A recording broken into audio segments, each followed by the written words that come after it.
afternoon or night, it could even be your early evening.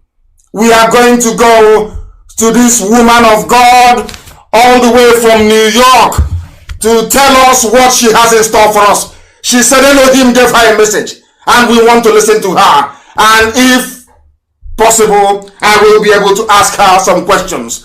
Thank you very much, Prophetess. Can you please hear me? Can you hear me? Yes. Yes. Thank you very much. We start once again by you giving us your name and where you're calling from, please. My name is Prophetess Oyetutu Oshibajo. I'm here in New York. Thank you very much. You're calling us from New York? Yes, my church, Light Evangelism Ministry. Church of Light Evangelism Ministry in the Bronx. In the Bronx part of New York, one of the 5 boroughs of New York, if I'm not mistaken. In the Bronx part of New York, yes. Thank you very much. And why did you decide to call me the other day when we spoke, please? Yes, on the 1st of July, I was in the bathroom when the Holy Spirit came and started giving messages of Nigeria to me. And I ran out and I quickly picked my phone and I started recording it on the phone. And when I recorded it, I sent it to a friend. This is what God says. Then I woke up on that Friday because I did night vigil. Waking up to put on the YouTube, I just saw that, wow, this is Senator Nnamdi Kanu that is, I wanted to pass this message to again. And here is, I just saw the WhatsApp and the number. Say, God, you are great. So you want me to pass the message to him? He said, yes. I said, okay, I will do.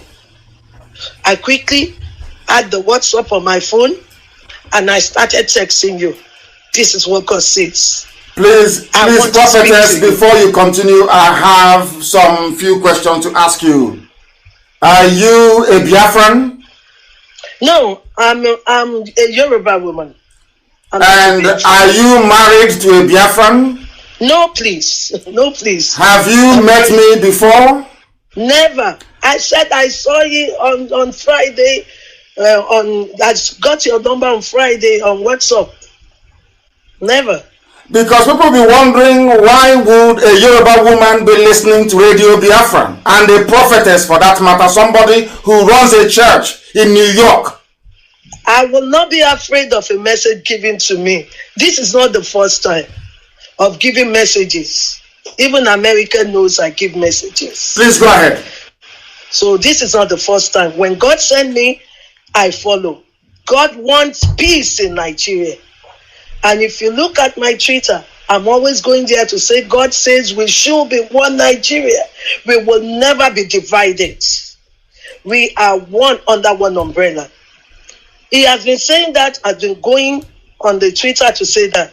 But on Wednesday, January 1st, he gave me the breakdown of how he wants it to be. He said Nigeria must be in 4 regions. The Northerners, the Biafra, the Ojudua, and the Middle Belt. 4 regions under Nigeria, he said. You are all under Nigeria. No, we are all Nigerians, but we are in our different regions.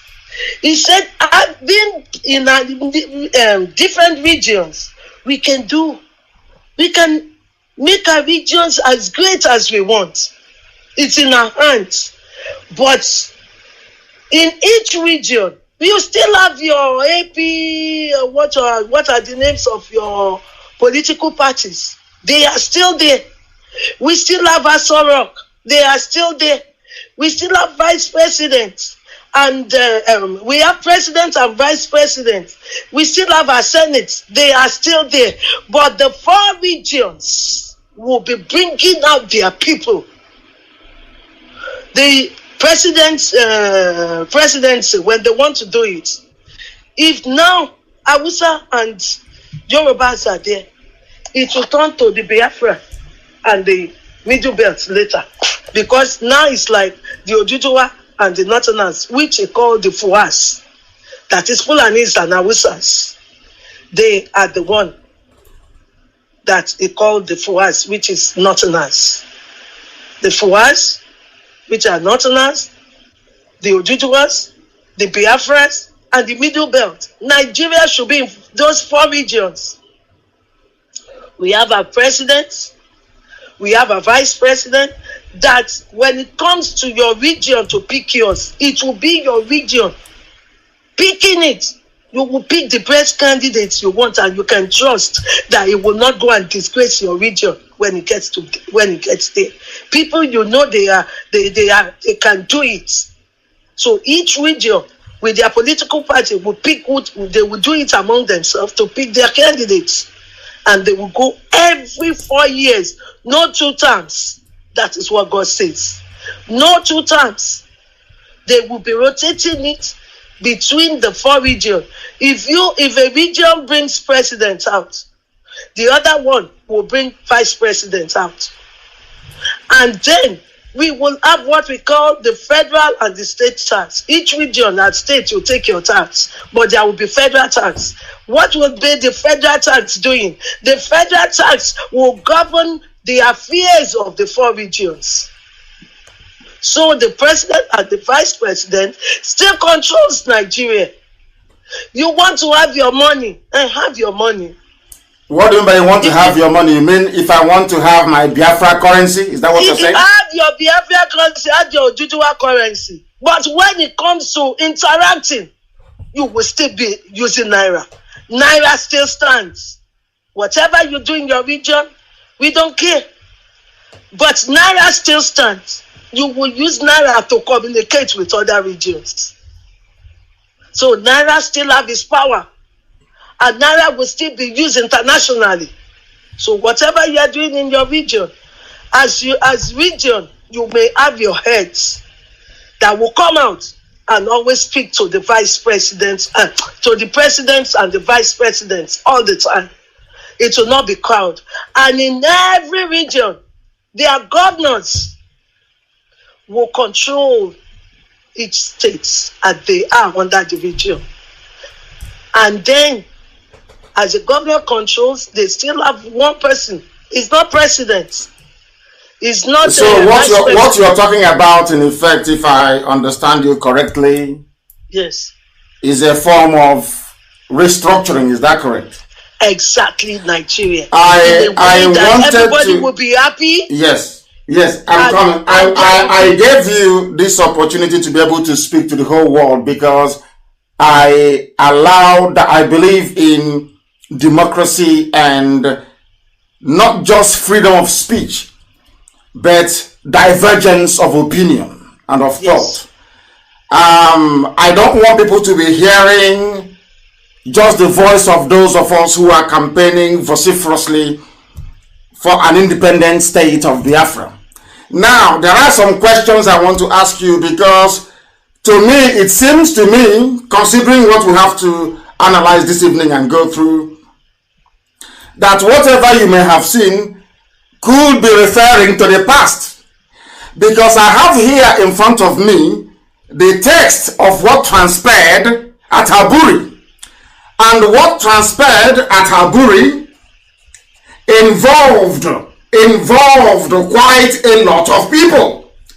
And I will tell you right now, this very minute, the names of those that went to Aburi to discuss this same thing that you're talking about.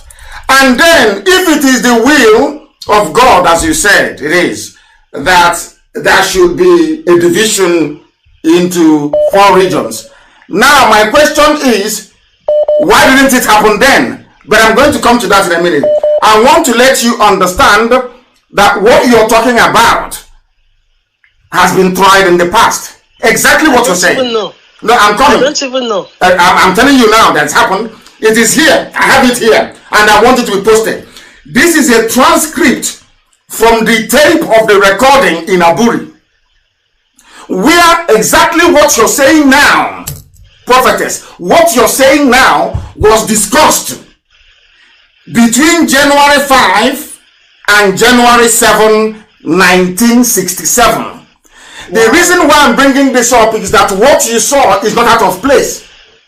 But maybe God was showing you how Nigeria could have been had they behaved themselves in the late 60s. Let me tell you those who went to discuss exactly what you're telling us tonight. Those who were there were the Lieutenant General Joe Ankara, who is the host, the then head of state of Ghana, Lieutenant Colonel Yakubu Gowon, the Chief of Army Staff, who announced himself as the Supreme Commander when Ironsi went missing in Yoruba land, in Ibadan, when he was being hosted by Fajri.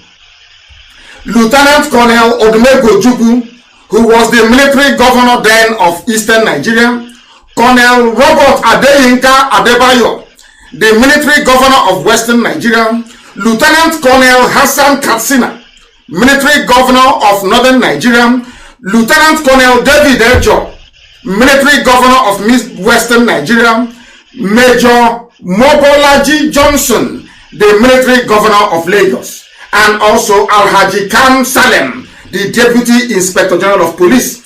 Also present were Mr. T. Omo Barry and also Commodore Akinwole Way, the Chief of Naval Staff. This is to tell you, Prophetess, that everybody, the Nigerians you're talking about, they assembled, all of them.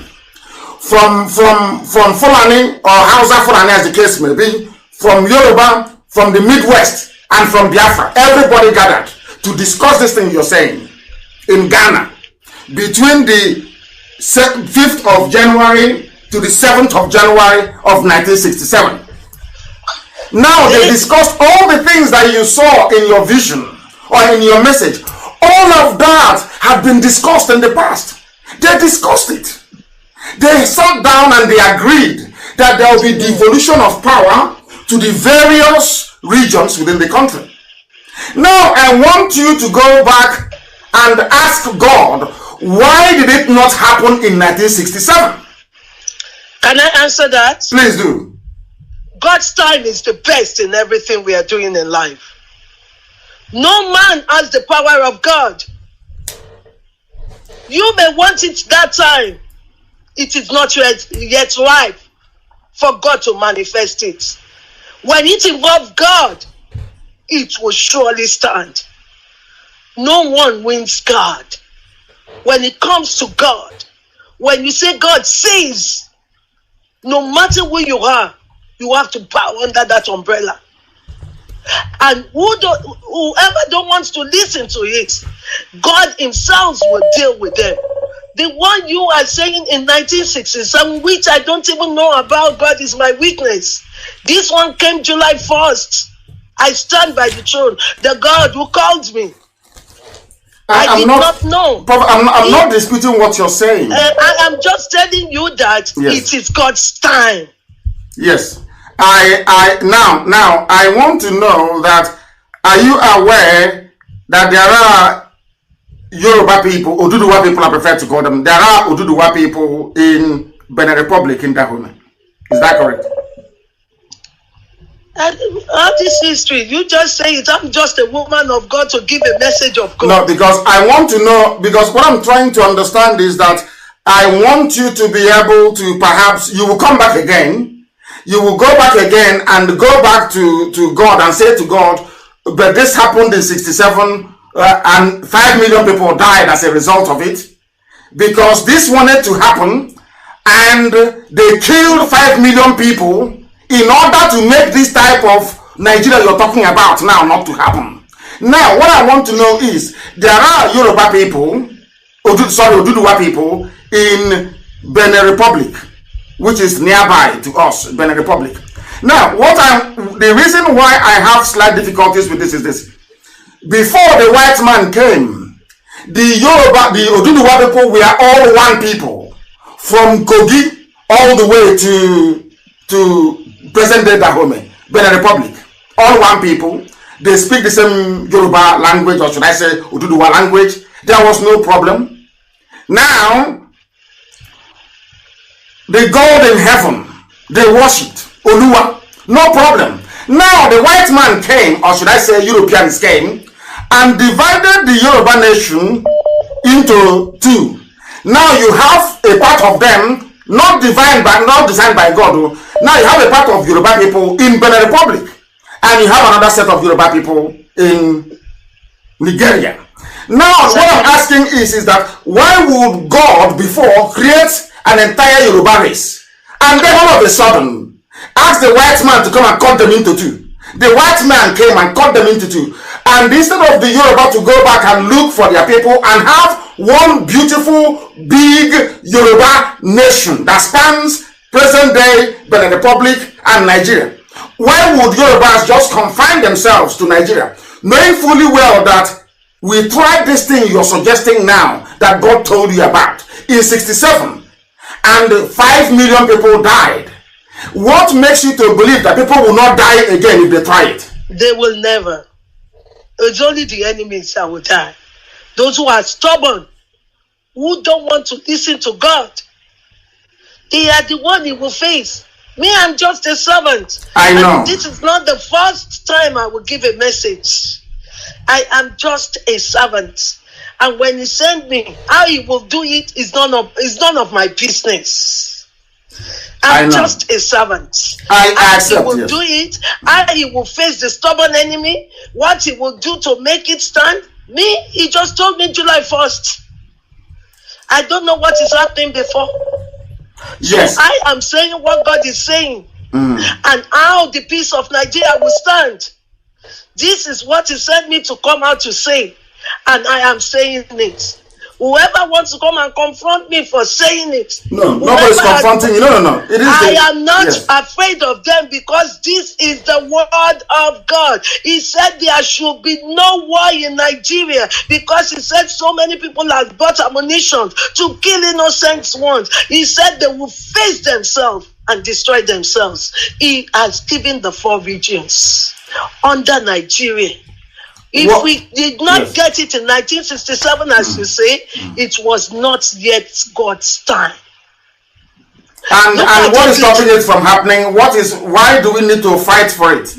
Because a lot of people, a lot of respected people are talking about a man that I have very much regard for, Paya de Banjo. They are discussing it. People are talking, they've been talking. These are respectable elder statesmen who saw what happened in 67. And most of them are Oduduwa people, and they're talking about it now. Why, if it is the will of God, why wouldn't it just happen? Why do we need to agitate or fight for it? I don't understand. Okay, hold on. The way God works is beyond anyone's comprehension. His ways are not our ways. The way he will do this, all he's telling those who are ready for war is that don't fight. You will do it amicably. Those in the Biafras will bring their elders like you to come and talk. The Oduduwas will bring their own. The Middle Belt will bring their own. The Northerners will bring their own. Anyone who don't want to listen but still wants to give us war in Nigeria will face themselves. According to 2 Chronicles 20, look at 2 Chronicles 20. When they want to come and face the Israelites, what did God do? He said, you'll be praising him. And they faced themselves. They destroyed themselves. He said, enough of bloodshedding in Nigeria. Enough. There must be love and unity. And we should all be under the same umbrella. They may tried it in 1967 because that was of men, not of God. But the same way they tried it in 67 was the same way that Nigeria was created by a man, not by God. Don't worry. This is God speaking. Because you don't know me. No. I brought you to the program to give an alternative view. I don't want the world to think that we don't allow alternative views on this platform. I want people that have alternative views to come along. That's why you're speaking to us. I am telling you, this is of God.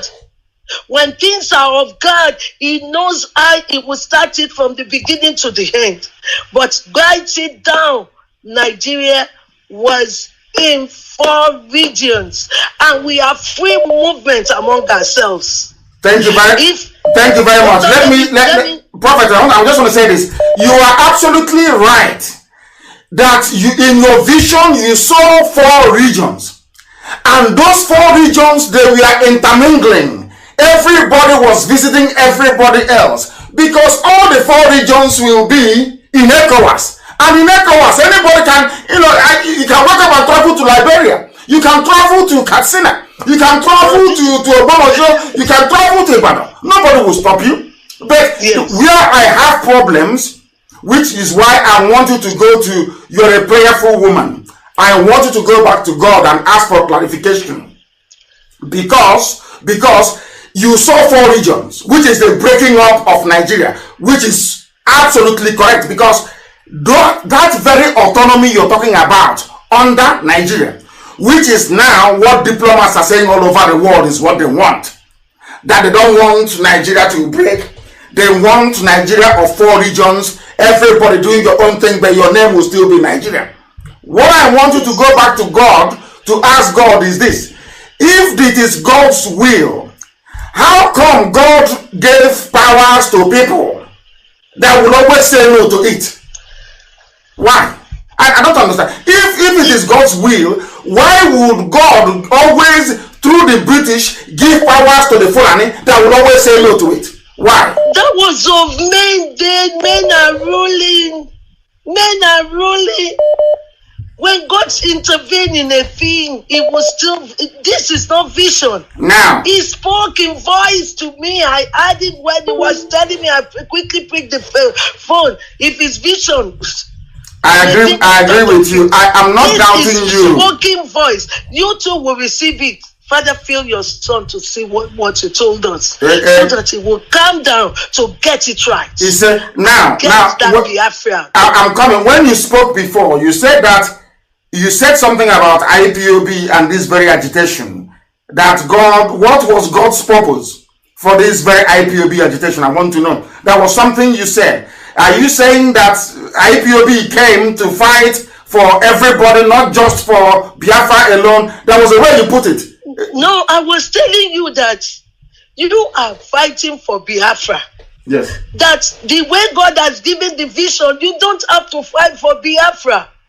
Fight for Nigeria to be what God says it should be. A country with 4 regions. And everybody, they are in peace, harmony, love. I, as a Yoruba, can come and live in Biafra state with no problem. I can buy houses and be doing my business. Tomorrow morning, no doubt. So it is where everybody is. We're doing business together. The joy of the Lord is there with everyone. We are happy to call ourselves Nigerians. Yeah, that is the only point of departure we have. And that is why I said, I will go back to God. Please. And you will also go back to God. Because I want to explain something to you. If it wasn't God's plan in 67, and because it wasn't God's plan, 5 million people were killed as a result of restructuring. Now, what made it to also fail again in 2014, when Jonathan called for the confab and the Fulanis walked out? They didn't want it. So I keep wondering, if this very matter is God's will, how come in 67 5 million people died because of it? Not to break away. Ojukwu wasn't breaking away from Nigeria. Ojukwu, as this very transcript proves to everybody, was for regional decentralization, autonomy for the regions. Now, 5 million died. Again in 2014, even before then, they've had a series of confabs. People from the south, by which I mean Oduduwa and Biafra, they canvassed for regionalization, exactly what God showed you, and the Fulani said no. So this is about the 4th time that they have said no. If somebody got them round the table and they said no, Wole Soyinka has been campaigning for sovereign national conference, maybe to give birth to these very 4 nations you're talking about, and it never worked. So I am wondering, in what order is God going to send angels from heaven to come and tell the Fulanis that this is his will, I don't understand it. That's why I said you should go back to God and ask Him I don't need to to clarify. go back to God. My God always talk once. He has never repeated himself twice. The God I serve is the Almighty King, the King of Kings and the Lord of Lords. Of course. He No doubt has about never made a mistake. It's not a God you question. It is not a God you question. No, we are not questioning God. We are saying that the Almighty King. Yes. When He says yes, it's yes, it's yes. And it's no, it's no. He said yes now. Okay, He has said yes now. So God will now speak to the Fulani people. That is why we're trying to calm everyone that is angry down. Calm down. Let God take His place. Those who have been studying you, no. He is God. He knows how to wipe them out. Okay, so we are now hoping that God will wipe away the Fulani because they are the problem. By the time you go together, He will wipe off their stubbornness. Okay. He will visit them in His own way. He will show Himself as God to them. That stubbornness, He will wipe it out. The stubbornness, they're in my village, taking my land, though. The stubbornness, we're waiting for God. Everything will be solved now. Okay. All those things cannot work again. God has spoken July 1st. We are just in July 5th. Let us see His move and His power. He is God. Okay. Thank you very much, ma'am. Thank you very much. Please stay on the line. God. Don't go away. Stay on the line, please. Do not go away. Stay where you are, please. Stay where you are. That was the prophetess. I think it is Adetutu Oshibajo. Is that correct? Oyetutu. Oyetutu. I'm very sorry. I do apologize. Oyetutu Adebajo, who saw a vision. The reason why I brought her to the program is that Biafra is going to be a democracy. Biafra is going to be where people will have divergent views. We don't all need to agree all the time on any particular issue. That was why I brought her in, because the world needs to know that this very platform is democratic enough to allow divergent views to be heard. That is the type of Biafra we are fighting for and we are seeking to build. Now, we know that our God, the God we serve, is not a God of confusion. This is not a God that will mislead or lead people astray or kill His children just for the fun of it. Now, if in 67, 5 million people died, and all through the years, confab after confab never yielded any results, the Fulanis always walk away. I am now at a pain to understand on what basis God will allow something that He did not create to continue to exist. Because God created Oduduwa. That is why if you go online now and you type in, that was why I pleaded with you to allow your daughter to do some research for us. But we have listeners all over the world and we want them to do this research. Now, this is how you know the nations that God actually created. It's very simple. What you need to do is that you go online. You can go to Google if you want. Now, I want to, as I'm talking to you, I am typing into Google. I want to ask God in heaven, who created Oduduwa? Who created Oduduwa? Oduduwa is older than even Britain. So I want to ask God, who created Oduduwa? Very simple. If you type it down, you will see that Oduduwa descended from God Himself. That is according to their folklore. Nobody created Oduduwa. The same thing if you type in who created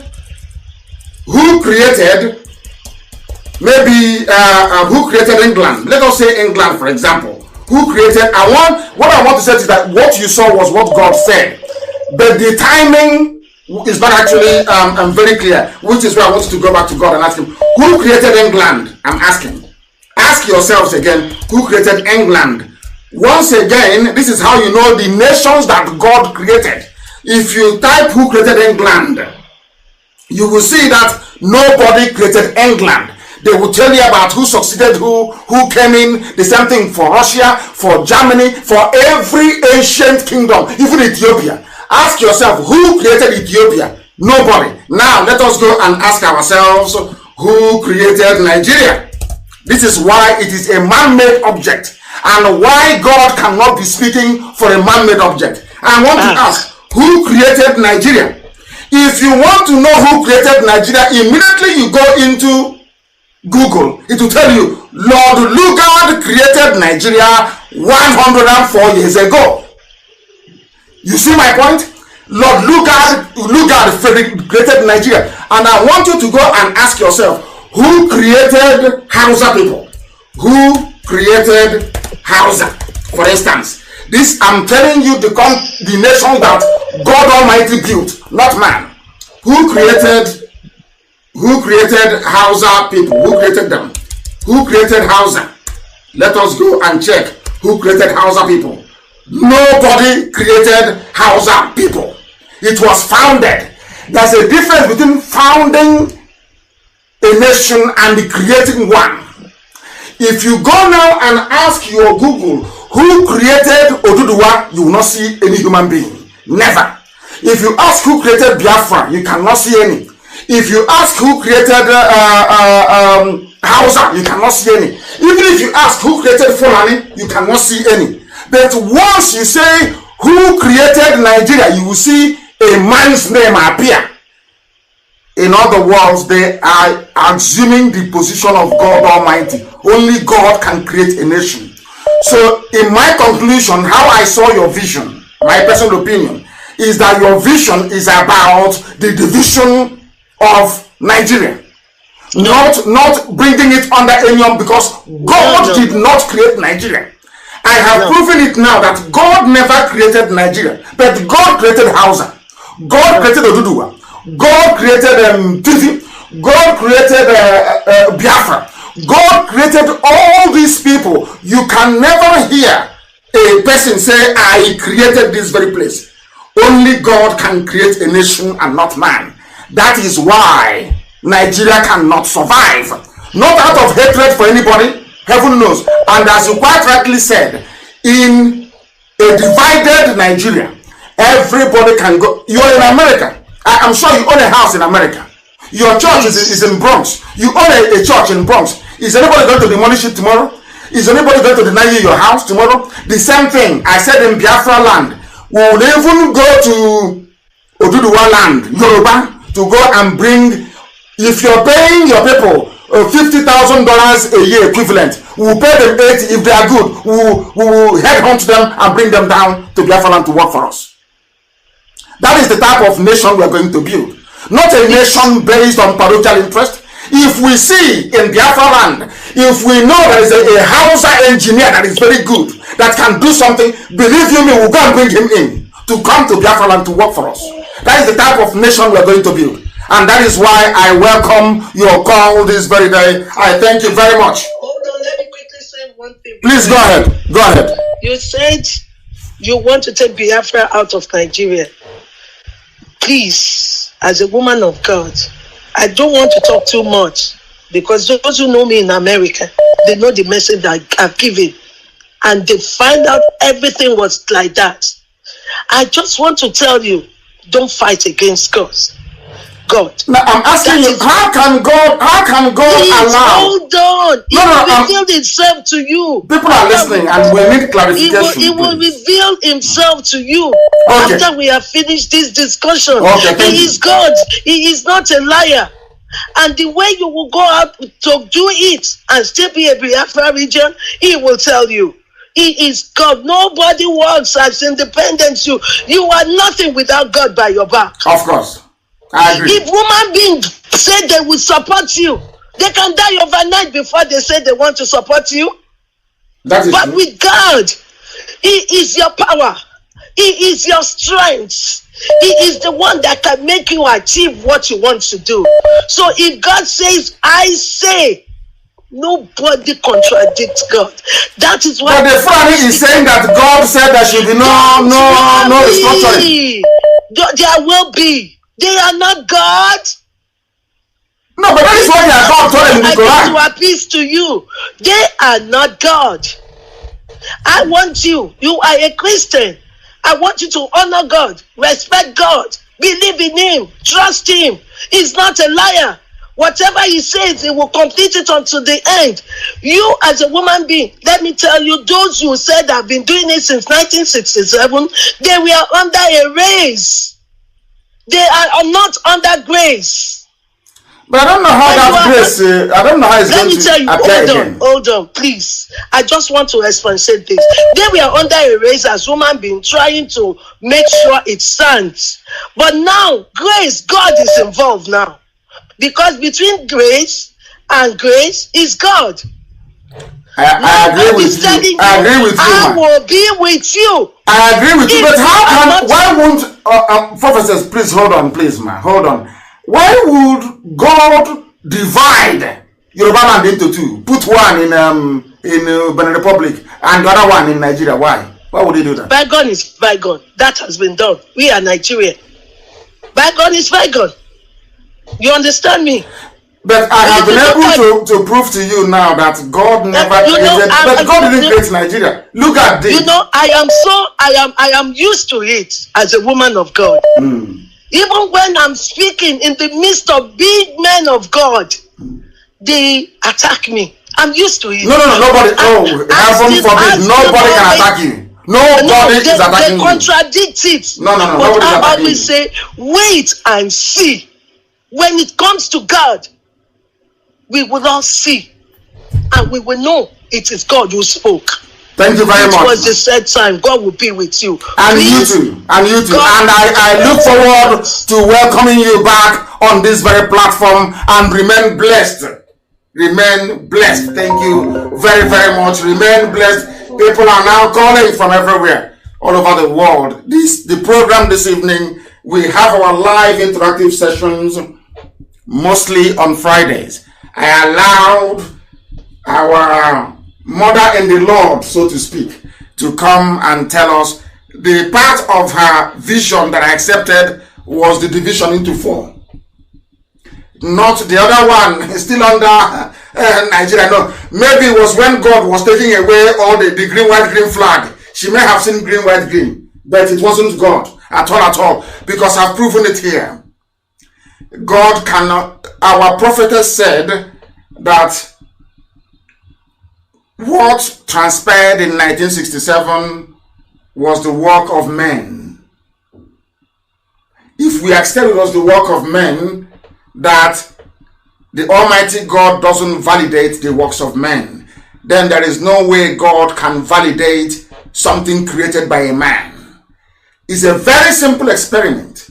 I want everybody to go to Google and type in Google, who created Oduduwa? Who created Biafra? One after the other. All the ancient kingdoms, you know. Who created them? In fact, who created USA? That is very recent. Who created Canada? You can never see a human being's name. But I want you to go and type in who created Nigeria. What you will see is Lord Lugard created Nigeria 104 years ago. Now, if God doesn't respect the timetable of man, why would God validate something that a man made? Why would God divide something he made, Oduduwa, into 2? Put a part of them in Benin Republic, and he didn't do it, it was man that did it. The French and the British that cut the Yoruba land into 2. One in Benin Republic and the other one in Nigeria. How can God do that to his people? And then put them together with half Arabs from Borno? How is that possible? I just want to know. I don't think the vision was complete. But she will go, I'm sure she will come back to us. She will come back to us. As somebody said, we're not wishing for anybody to lose their child to Fulani headsmen. I want the world to understand that we take divergent views here. We don't need people who always agree with us. Sometimes it is good to test ourselves against those who don't agree with us and be able to give them the platform to be able to preach that conviction which they have. We must proceed. And being part of our program this very evening, we are making it abundantly clear to all those who are willing to listen, to everybody who is willing to listen, that those of you entertaining or harboring the intention of steering Nigeria towards the path of devolution, or should I say regional autonomy, that ship has sailed. We are no longer there again. We are no longer there again. We cannot have it. Do you know why? As I'm sure that Aburi Accord has been published. If you go and read it right now on my page, not the outcome. I'll publish the outcome next week. What I wanted to do today was to go into the corruption in the zoo. But I discovered that this prophetess rang and said she had something to say. And I said to her, I want you to say this to the hearing of the whole world. And she just did. What we are now going to do is to proceed very cautiously towards this very lecture that we have this evening. It centers around her conviction that the zoo should be won, which I vehemently disagree with, because of a simple thing that she said. She said that 67 was the work of men. I think there was another confab in 1984 or thereabout. Was that the work of men? Yes, I agree. Also, the work of men, let's even use recent one, not the Abacha one. Abacha called a conference as well. Let's use the most recent one, 2014 of Jonathan's confab. So it was the work of men in 67, work of men in 84, the work of men in 2014. But Nigeria was created by a man. Now, how can God preserve the creation of a man, which is Nigeria, but say no to when men are trying to carry out that same vision that he showed to our dear sister? That's what I don't understand. That's the only place where I am having a slight confusion. Because Nigeria is artificial, it is man-made, and that is why we must try all we can to make sure that it no longer exists. There will be 4 nations emerging. That is the part of her prophecy that I want us to take away. And all these people will cooperate. The Fulanis will go back to Futajaran, where they came from. The Hausas can travel, mingle, and stay wherever they like. The Middle Belt nation will mingle and do whatever they like. The same thing with Oduduwa and also Biafra as well. One thing we're not going to have is a monolithic, unwielding, irredeemable zoo called Nigeria. It cannot happen. Never, ever, ever. Now, it may be that all these 4 nations emerging will decide to come together and negotiate to form a union. That is their prerogative. Maybe that is where she's going to. That these 4 newly emerged nations from the contraption that Lugard concocted and built may now decide to come together to form a new nation. That is entirely up to them. The people will vote and the people will decide. That is how it's going to be. From here on in, what we decide is what the people want. Because they said the voice of the people is the voice of God. We cannot say God cannot speak to one person. God speaks to a lot of people. So that is why they say Vox Populi, Vox Dei, which means the voice of the people is the voice of God. Not the voice of one person, but the voice of the people. And the people are saying they are tired. Oduduwas are saying that they want to be free. The Yoruba say, do we want to be free? Biafrans are saying we want to be free. Middle Belt wants to be free. Hausa under burden wants to be free. Because they went and everything our dear sister was saying, the prophetess, everything she is saying, Ojukwu discussed at Aburi. Everything, absolutely everything. Everything. Ojukwu argued for decentralization. They came back. The conference finished between the 7th and the 10th. People must note this down. Between the 7th and the 10th of January of 1967 in Ghana, they held this summit. And they agreed Now remember that the war broke out in Ojukwu declared Biafra on the 30th of May. I want people and historians to note this very, very carefully. I want to put to bed all the misinformation and the lies surrounding the emergence of Biafra. Very, very critical we understand this. According to this very documentation, this very document now posted on my wall, if you go there, it doesn't originally belong to me. It was published by codewith.org. The man that put this very, sorry, it was from the 5th, I do apologize, from the 5th to the 7th of January 1967. Follow the timeline very carefully. They went to Aburi and they agreed. Ojukwu came back, waited for that January, waited for February, March, April, and May. Are you following me? January, Gowon didn't implement the restructuring of Nigeria, no. February, no restructuring. March, no restructuring.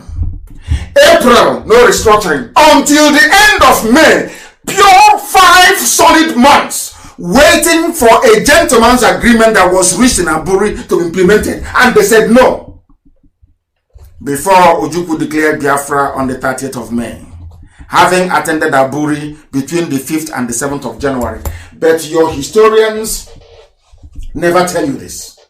Those who claim that they are historians, they never tell you this. Never, ever, ever. They never tell you this. Ojukwu waited for 5 months, waiting for Gowon to implement Aburi. Because Britain said no. Because the Janjaweed, Fulani Janjaweed said no. Gowon reneged on Aburi for 5 months, not implemented, before Ojukwu declared Biafra. And now you understand the history very well. And all their lies. That is why their lies can never stand the scrutiny of time. Their lies can never ever stand. Because what people fail to understand is this. What people fail to acknowledge is this.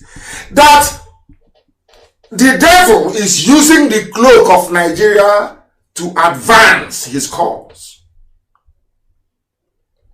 Because it was the devil that built Nigeria. It was the devil that used a very horrible man to create Nigeria, not God. God never created Nigeria, not for 1 second. Because had God created Nigeria, you will not see the name Lord Lugard created Nigeria 104 years ago. And if you remain in Nigeria, in Nigeria, once you remain in Nigeria, your Lord is going. I want to tell you what the Hausas are going through at the hands of the Fulani people, so you understand it very well. And I thought that by now, we would have had people interpreting what I'm saying and letting the whole world of Hausa speakers and hearers understand the importance of this very message. Now listen very carefully. Sokoto used to be called Gobe, belonged to Hausa people.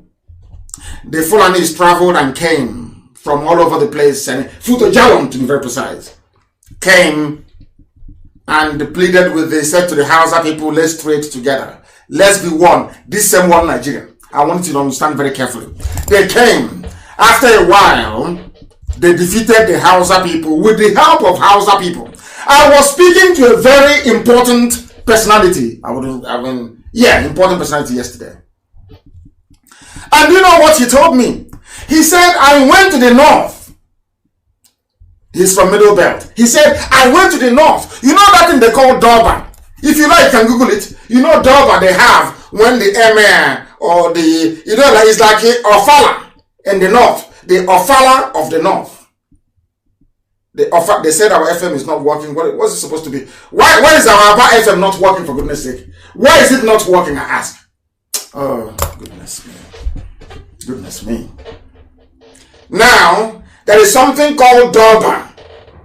D-U-R-B-A. Durban Festival. Not Durban, Durban. D-U-R-B-A-R. It is celebrated around Ramadan. It's a Muslim holiday in the north. I want anybody to go to Durban in the north. You will see the light-skinned. That same thing about Black Lives Matter. You will see light-skinned mongrels, that is the Fulanis, on top of a camel or a horse. They are the royal family. And you will see Hausa peasants following them on foot, doing rankadede. Not their fellow Fulanis, but Hausa people. Because they conquered Hausa people. And how was it possible that a minority, the same thing the Europeans did, how was it possible for a minority, a few Fulanis, moving cattle from place to place to conquer a people with an envious civilization in Africa, like the Hausa people? How was that possible? They did it by doing what they do now. They divide you and they tell you they're bringing you something better. They're going to fight corruption. They're going to institute a purer form of Islam. They're going to take you closer to God. And you lose your land in the process. That was how the Hausa people lost Sokoto. That was how they lost even Kanu. They lost Katsina. They lost Kebi. They lost Zazzau. Everywhere they lost. Do you know how they lost it? They lost it because they campaigned against their own people.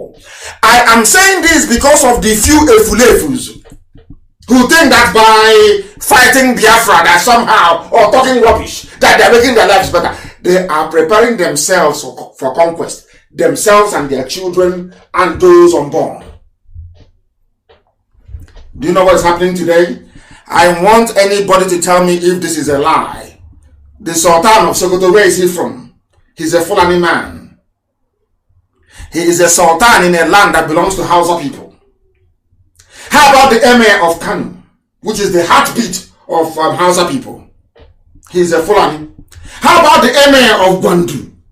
He is Fulani, not Hausa. How about the emir of Kirby?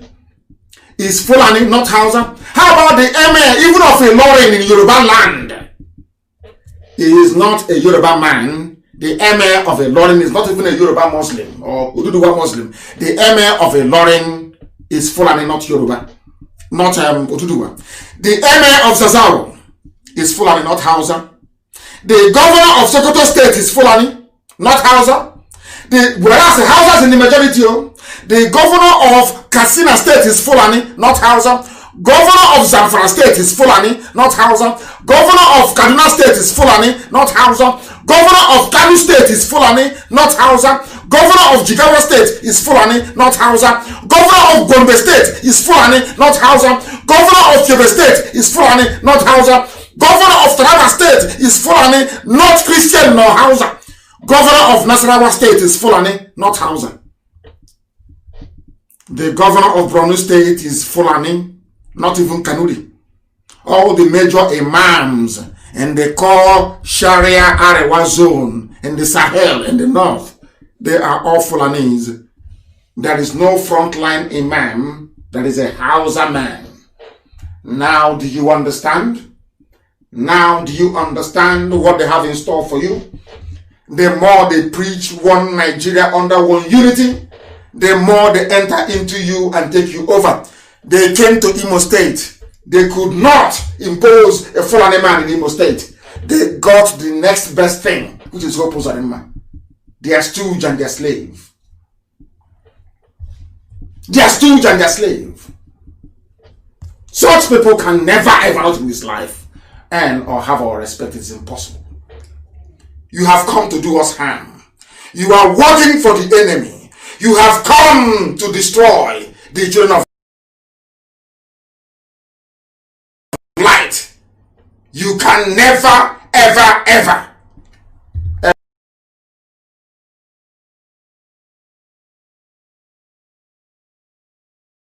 ever earn or deserve or merit our respect. All the emirs in all the core northern states are all Fulanis, not Hausa. Because the Fulanis killed all the Hausa kings, killed all their high chiefs, and replaced all Hausa kings with Fulani, either as a sultan or as an emir. There was a genocide in the north as well. The first victims of Fulani genocide were the Hausas. The second victims of Fulani genocide were the Nupe people. The third victims of Fulani genocide are the Oduduwa people, the Yoruba, the Oduduwa people. And the fourth victim were Biafrans. The fifth victim is now the TV people, those in the Middle Belt. That's how they roll.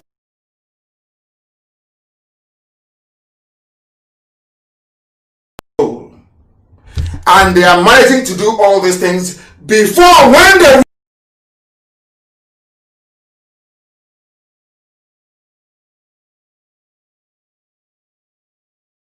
are slaughtering the Hausa people or their kings with the help of their fellow with the help of the they will be like a lot of people. Do you understand it? Do you understand? They tried it in Ghana, they succeeded. As I said the other time. Do you understand the mess you're in? All of you toying with this one Nigeria garbage. Do you see the mess you're storing up for your children? All of you should go and write a book, a memoir, saying, oh, I wanted to be in one Nigeria. The Fulanis are coming. Because those who ignore history have a way of repeating it. That's what I've always argued from day one. If you ignore what happened to the Hausa people, what happened to the Birom people, what happened to the Nupe people, what happened to the Bashama people, what happened to the Bagi people, what happened to Yoruba people, you also will be consumed. You will be swallowed. And our history in the next 50, 60 years will be that of the history of Hausa people that own Sokoto. Yet, there is nothing there for them. Is that the type of life you want for yourself and your children? Is that what you want? Now you understand what we are fighting for, or should I say, what we are fighting against. The time now is 2 minutes past 8 p.m. in the evening in the blessed land of Biafra. The same number of minutes past the top of the hour, regardless of where you are. And the person who kindly composed this very damage the Fulanis have done to the houses is Okoye Vincent. And I thank him very much for that.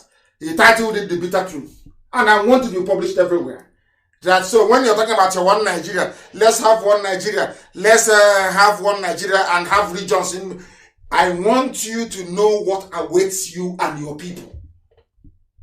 This is how the devil works. This is the work of the... They'll blind you. The devil will blind you. So you can no longer see very clearly. So you can no longer see clearly. These are the things that you must understand. Please, you shouldn't... Some of you should not speak ill of the prophet. That was the vision that she saw. And she's within her rights to share it with the rest of the world. That is why democracy and freedom of speech is a very good thing. You demolish people with the strength of your argument, the superiority of the reasons and the way you marshal them. Please, she is more than entitled to her opinion. If you say that God created Nigeria, you ask Google, who created Nigeria? It's only if you're telling me that a white man is God, if you're telling me that Lugard is God, then I'll believe you. Because it's there in black and white. Who created Nigeria? Lugard did in 104 years ago. That tells you all you need to know. If you don't want to be like the Hausa people, if you don't want the fate that befell Hausa people to befall you, then you must campaign to go back to where you come from. Everybody must. Where were you before the white man came? Who were you? What sort of political union did you have before Lugard came and named you Nigeria? Who were you? Or are you trying to denigrate your history? Are you trying to dismiss who you were, your identity? Then when a white man treats you bad, you start complaining about racism. When you yourself, you have no regard for who you are. You have no regard for your history. How then can you expect somebody else to have regard for you when you have no regard for yourself. Very, very important. People are calling from everywhere. We take calls only on Friday mornings, please. The rest of the time we lecture. I may be in the mood, I may be a bit generous and allow people to speak later on as we proceed. But it is very, very important that people understand what we are passing through. We don't expect everybody to support what we are doing and the way we are doing it. That would be very, very foolish of us. No, not at all. But you better have a very valid reason, because we have 1,001 reasons as to why we do things the way we do them. That is why we are potent. That is why for anybody to be relevant, you must mention our name. If you don't mention Nnamdi, Kanu, or IPOB or Biafra, nobody will know you are there. You are irrelevant. You are inconsequential. For you to be relevant, there are 3 names you must mention. You must mention IPOB. You must mention Biafra. You must mention Nnamdi Kanu. If you don't mention any of these 3, you are nobody. You cannot generate traffic. Nobody will know who you are. That is the strength of the hold we have over you. That is how strong we are. That is why I keep saying we don't expect everybody to support Biafra agitation. Some people will behave like Hausa peasants. They will see danger coming, but they cannot read it until it's too late. That is why today you have a handful of Fulani people ruling and subjugating Hausa people. That is why they made them Janjaweed, they made them Alamajiri. That is how sad things are. Unless you want that type of future for your people, then you must support this very agitation led by IPOB. Because earlier today I had a meeting with very important people in our land. Very, very important. You know, people have views and opinions, and I allow people to hold whatever view or opinion that they feel comfortable to hold. It is entirely up to them, their prerogative. You cannot separate somebody from the views or the opinions that they harbor within them. That was why earlier today, before I came on air, I was in a meeting with some very important people. They had some things to say to me, and I also had some things to say to them. And I'm glad to say that in the end, we came to an amicable understanding about the best way for us to proceed. But there are a few standout things that came out of that very meeting. One is that there is unanimity that the consumption of cow meat in our land must stop. If you have not seen the videos or pictures of Fulani men having sex with cattle, please go and have a look at it. And to encourage our people all over the world to please invest. We are not just supremely talented, but we are blessed. We are a blessed race. If we put our hearts and our minds towards animal husbandry in the area of cattle, we'll do very well. And I want our people to go into it. We are winding down our consumption of cow meat. Let us see the reason and excuse that we have to come into our land to slaughter our people at will. To slaughter our people at will. That is not going to happen. It will not happen. So we are running down the clock on the consumption of cow meat. Very, very important that we pay attention. The more cow meat you eat, the more you are not just endangering your life, you are putting the rest of our people in jeopardy. Because if nobody buys their cattle, they will not come. Very, very important you understand this. Please. That was one of the major outcomes of our gathering today. And we are concerned, and rightfully so, I presume, about how we respond to those who disagree with us. They want us to take it easy on those who disagree with us. And I said to them that I will do everything within my powers to ensure that that is the case.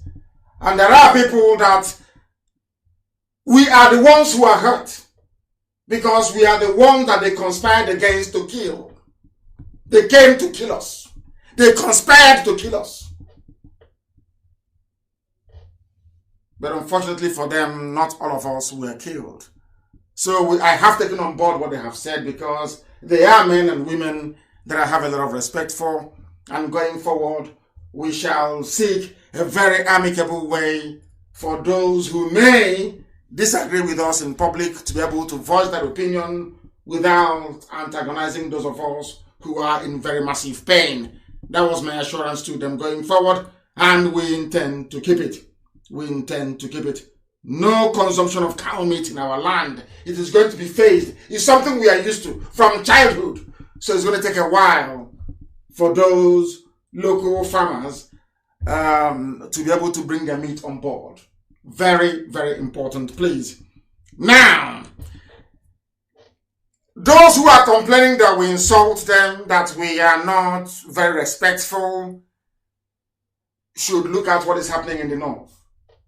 Should look at what happened in Oduduwa land and understand that if you have a contrary opinion about Biafra, if you don't believe in IPOB and Biafra agitation, please keep your mouth shut. Because if you voice your opinion and we consider that your opinion to be an insult, then you will not be spared. So the best thing for you to do is to just shut up. Keep serving your Janjaweed, your Fulani masters, and nobody will talk about you. But any day you come out to say any garbage against IPOB or Biafra, you will be torn to pieces.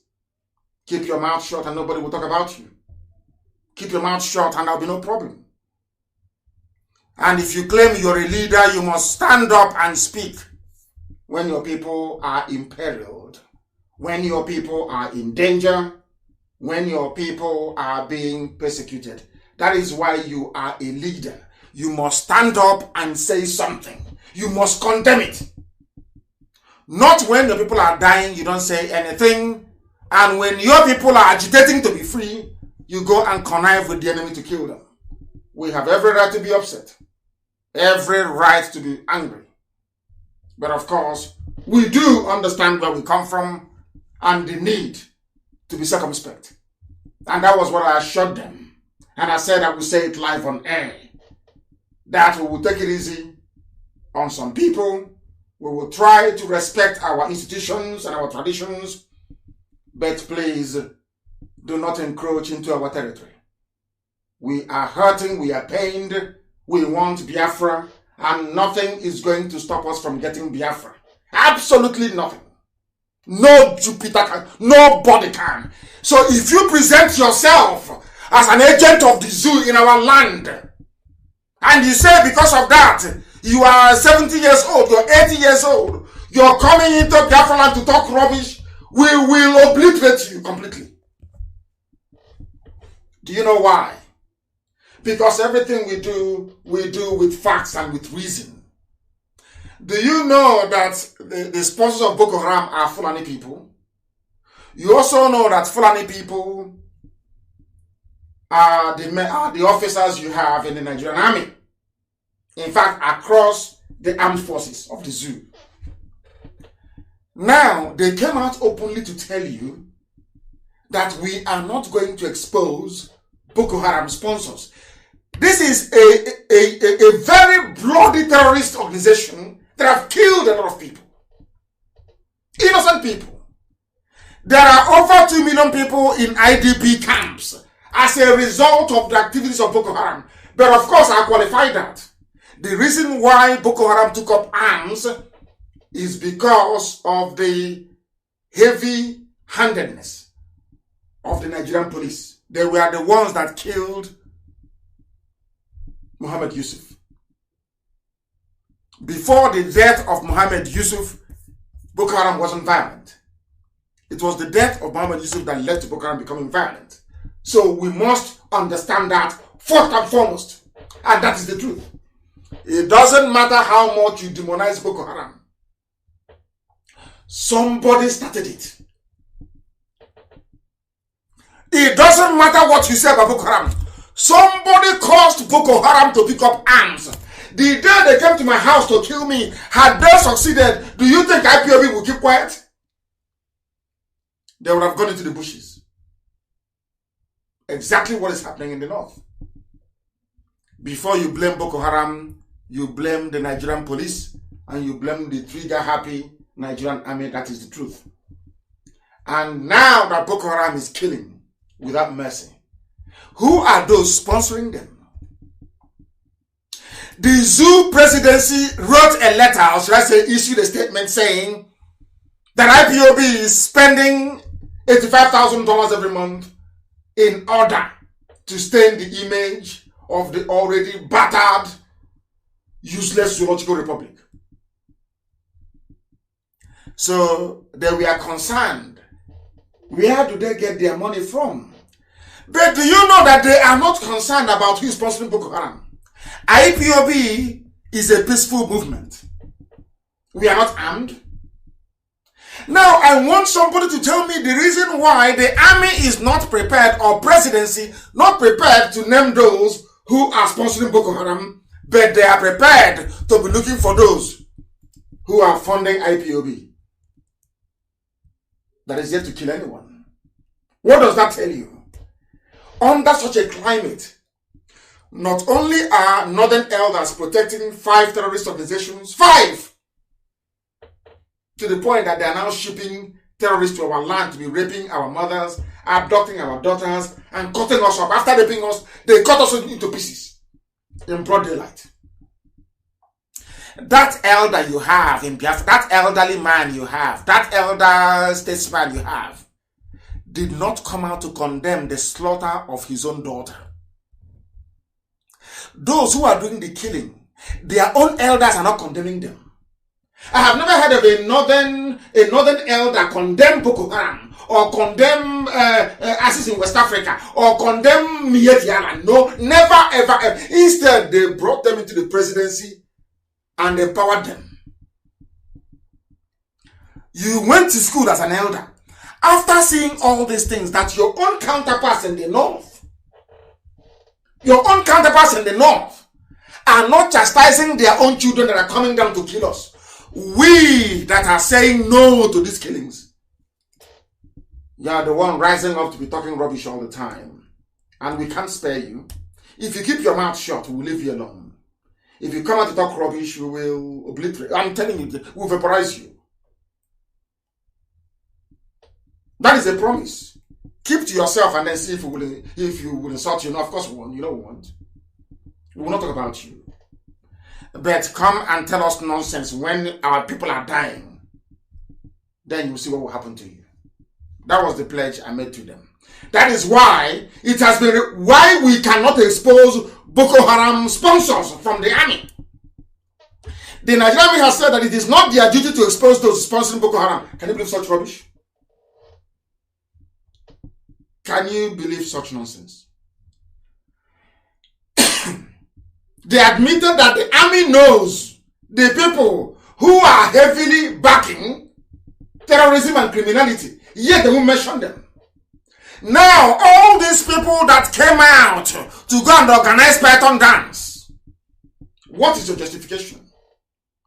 The army, the same army you went to call to come to Isiama Faluku to kill people, the same army you called to go to war to kill people, the same army you called to kill unarmed people, they are now saying we can't even name those who are sponsoring Boko Haram. What does that tell you about your misplaced and foolish diatribe against IPOB? Do you see it? That is, we're not getting upset with you because you're a human being. No, we are upset with you because you cannot reason very well. You claim you're an elder, but you cannot reason very well. How many times have you heard Oduduwa elders condemn OPC, even at the height of OPC's criminality, when they were fighting police? How many times, I ask you, did an Oduduwa man, an elder statesman from Yoruba land, stand up to condemn OPC? They were fighting police in Lagos. True or false? It's only you people that have mouth. It's only you that can write. Stay on your own and we'll leave you alone. Write rubbish and we'll feed you to the vultures. Simple as that. It's because we live here alone. That is why every idiot comes up and they talk rubbish and they go away. They talk nonsense and they why? But your own daughters are being cut up into pieces. You've said nothing. And you want respect? How is that possible? How, I ask you? How is that possible? Anyway, let Biafra come. That DNA test. And then we'll continue what we are doing. Are they going to stop us? Of course not. They can never ever stop us. They cannot stop us. And those of you calling for one zoo, calling for one Nigeria. I'm not the prophetess said God gave her a message. So she's more than willing to express her opinion. But I want you to understand. These are the people you claim are protect. You people don't know you are under a curse. Nigeria is the zoo. Nigeria is a curse. You are so cursed that you no longer reason. Your brain cells are no longer interacting properly. You can no longer put one and one together to get two. That is why you're a Nigerian. That is why you're a zoo animal. Because you don't reason. Are you aware of what's happening in Taraba? The military, the same military you are hoping and praying is going to save you, are busy raping women and children. So in Biafra land, they are Janjaweed. They are busy, Fulani people raping and killing. In Taraba, go there and tell them about one Nigeria. You people don't know the mess the zoo is in. You have no idea. No, you don't. Go to Taraba and talk to them about one Nigeria. They will stone you properly. Go to Taraba and tell them about one Nigeria. Is it all the lies you're reading about in the papers? Who told you they want one Nigeria in Taraba? Who told you that? Do you know what the military are doing? This is the military. Not bandits. Not Miet Yala with their cattle. Not Miet Yala with their bombs and their AK-47. Not Ansaru. Not ISIS in West Africa. Not Al-Qaeda in the Maghreb. Not Boko Haram. This is the military. So in Taraba State, they are under siege. Everybody is killing and raping them. Army is raping. Janjaweed is raping them. Bandits raping them. Miet Yala is raping them. Everybody is a rapist in Taraba. It is here. According to TV people. These are the people that said no to restructuring in 1967. They said, Ojukwu was speaking all the grammar in Aburi. They said no. TV people said, no, we don't want. We must kill Biafra. We must kill. Today, they are crying. I said to you here on this hallowed platform that everything that Biafra endured, everybody will go through it. Turn by turn. Go on, how far? Go on, how far? How far today? Let me tell you what is happening between the military and people in Taraba State. So that you can wait for one zoo, one Nigeria. That is why when I see people talk about one Nigeria, I don't know what to do. To be honest, the prophetess is I just left her because she preaches the Bible. So I just left her. If it was somebody else, I will honestly speaking, if they hear my name next time, they'll run away. I want people that is talking about one Nigeria. I want to let you understand what is happening in Taraba. So you know. Because sometimes you don't know. So you know, you understand the mess you're into in the zoo. Some of you do not know the mess you're in. And where is it even go on from? Where is it from? Which tribe is it from? That some people, you know, we're waiting for them. He's from a place called, Kanke, whatever that. He's an Angas, or called Angas, in Plateau State, very close to TV people. Angas. He was the one they used to kill people. Today, his village is also under siege by Fulani headsmen. But he can no longer speak. He can no longer speak. The TV leaders or TV people from Taraba State, under the aegis of Thief Cultural and Social Association, have accused the military, Nigeria's military, accused the military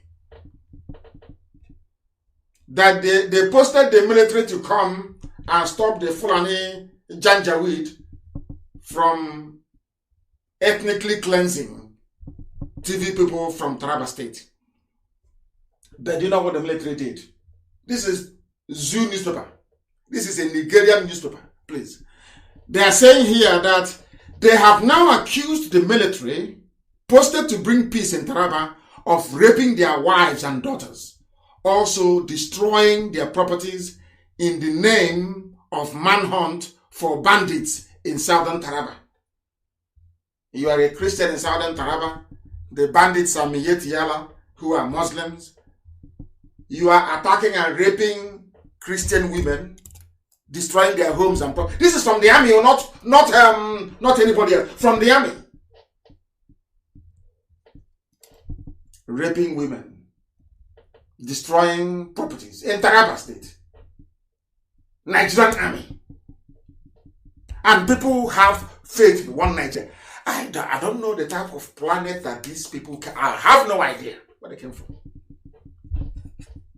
And they say, oh, we don't want to fight a war. Nobody wants to fight a war. But sometimes, yeah, you're telling me you'll be in your house, somebody will come in, knock on the door, as they did to that woman, take your daughter, take your mother, and be raping your mother outside. And you'll be quoting the Bible. Is that what you're telling me? Is that what you're telling me? Nigerian soldiers. Is that our armed forces? Our armed forces. They are busy raping women in Taraba. Nigerian armed forces. Busy raping with rapists. They are. After sleeping with cattle, they sleep with human beings. That they have all now been diseased, of course. They've got diseases. Haven't you seen them sleeping with cattle? These are terrorists that they free, they rehab. The only place in the world you bring out a terrorist, you give him army uniform with AK-47. What do you expect? What do you expect, I ask you? What do you expect? What do you expect, I ask you? You're telling me you believe in one Nigeria. In one Nigeria, my foot. One Nigeria, my foot. And my happiness today is that after listening to us, the Hausa people are fighting back. As I speak to you now. The people, they listen to everybody listens to Radio Biafra. They are now fighting back in the north. Enough is enough. But now, imagine this thing had happened in Biafra land. In a place called Zango Kataf and Kanu government area of Kaduna State. They are now facing the Hausas, they are now facing the Fulani people. And the Fulani are claiming they lost 99 people there.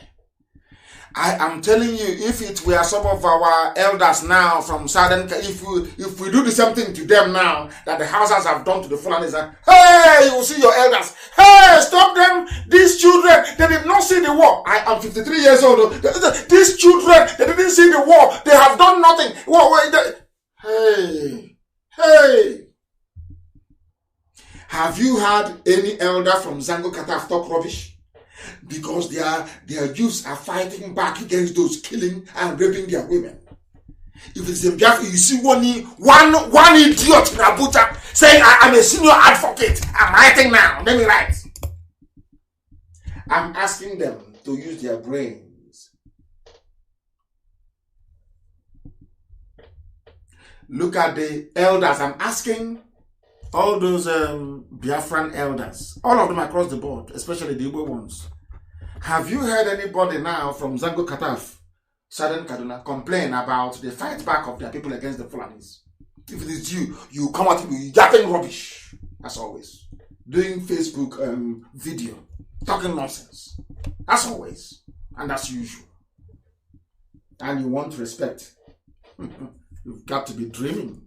Keep your mouth. If you have nothing to say, just shut up and watch us liberate you from your misery and stupidity.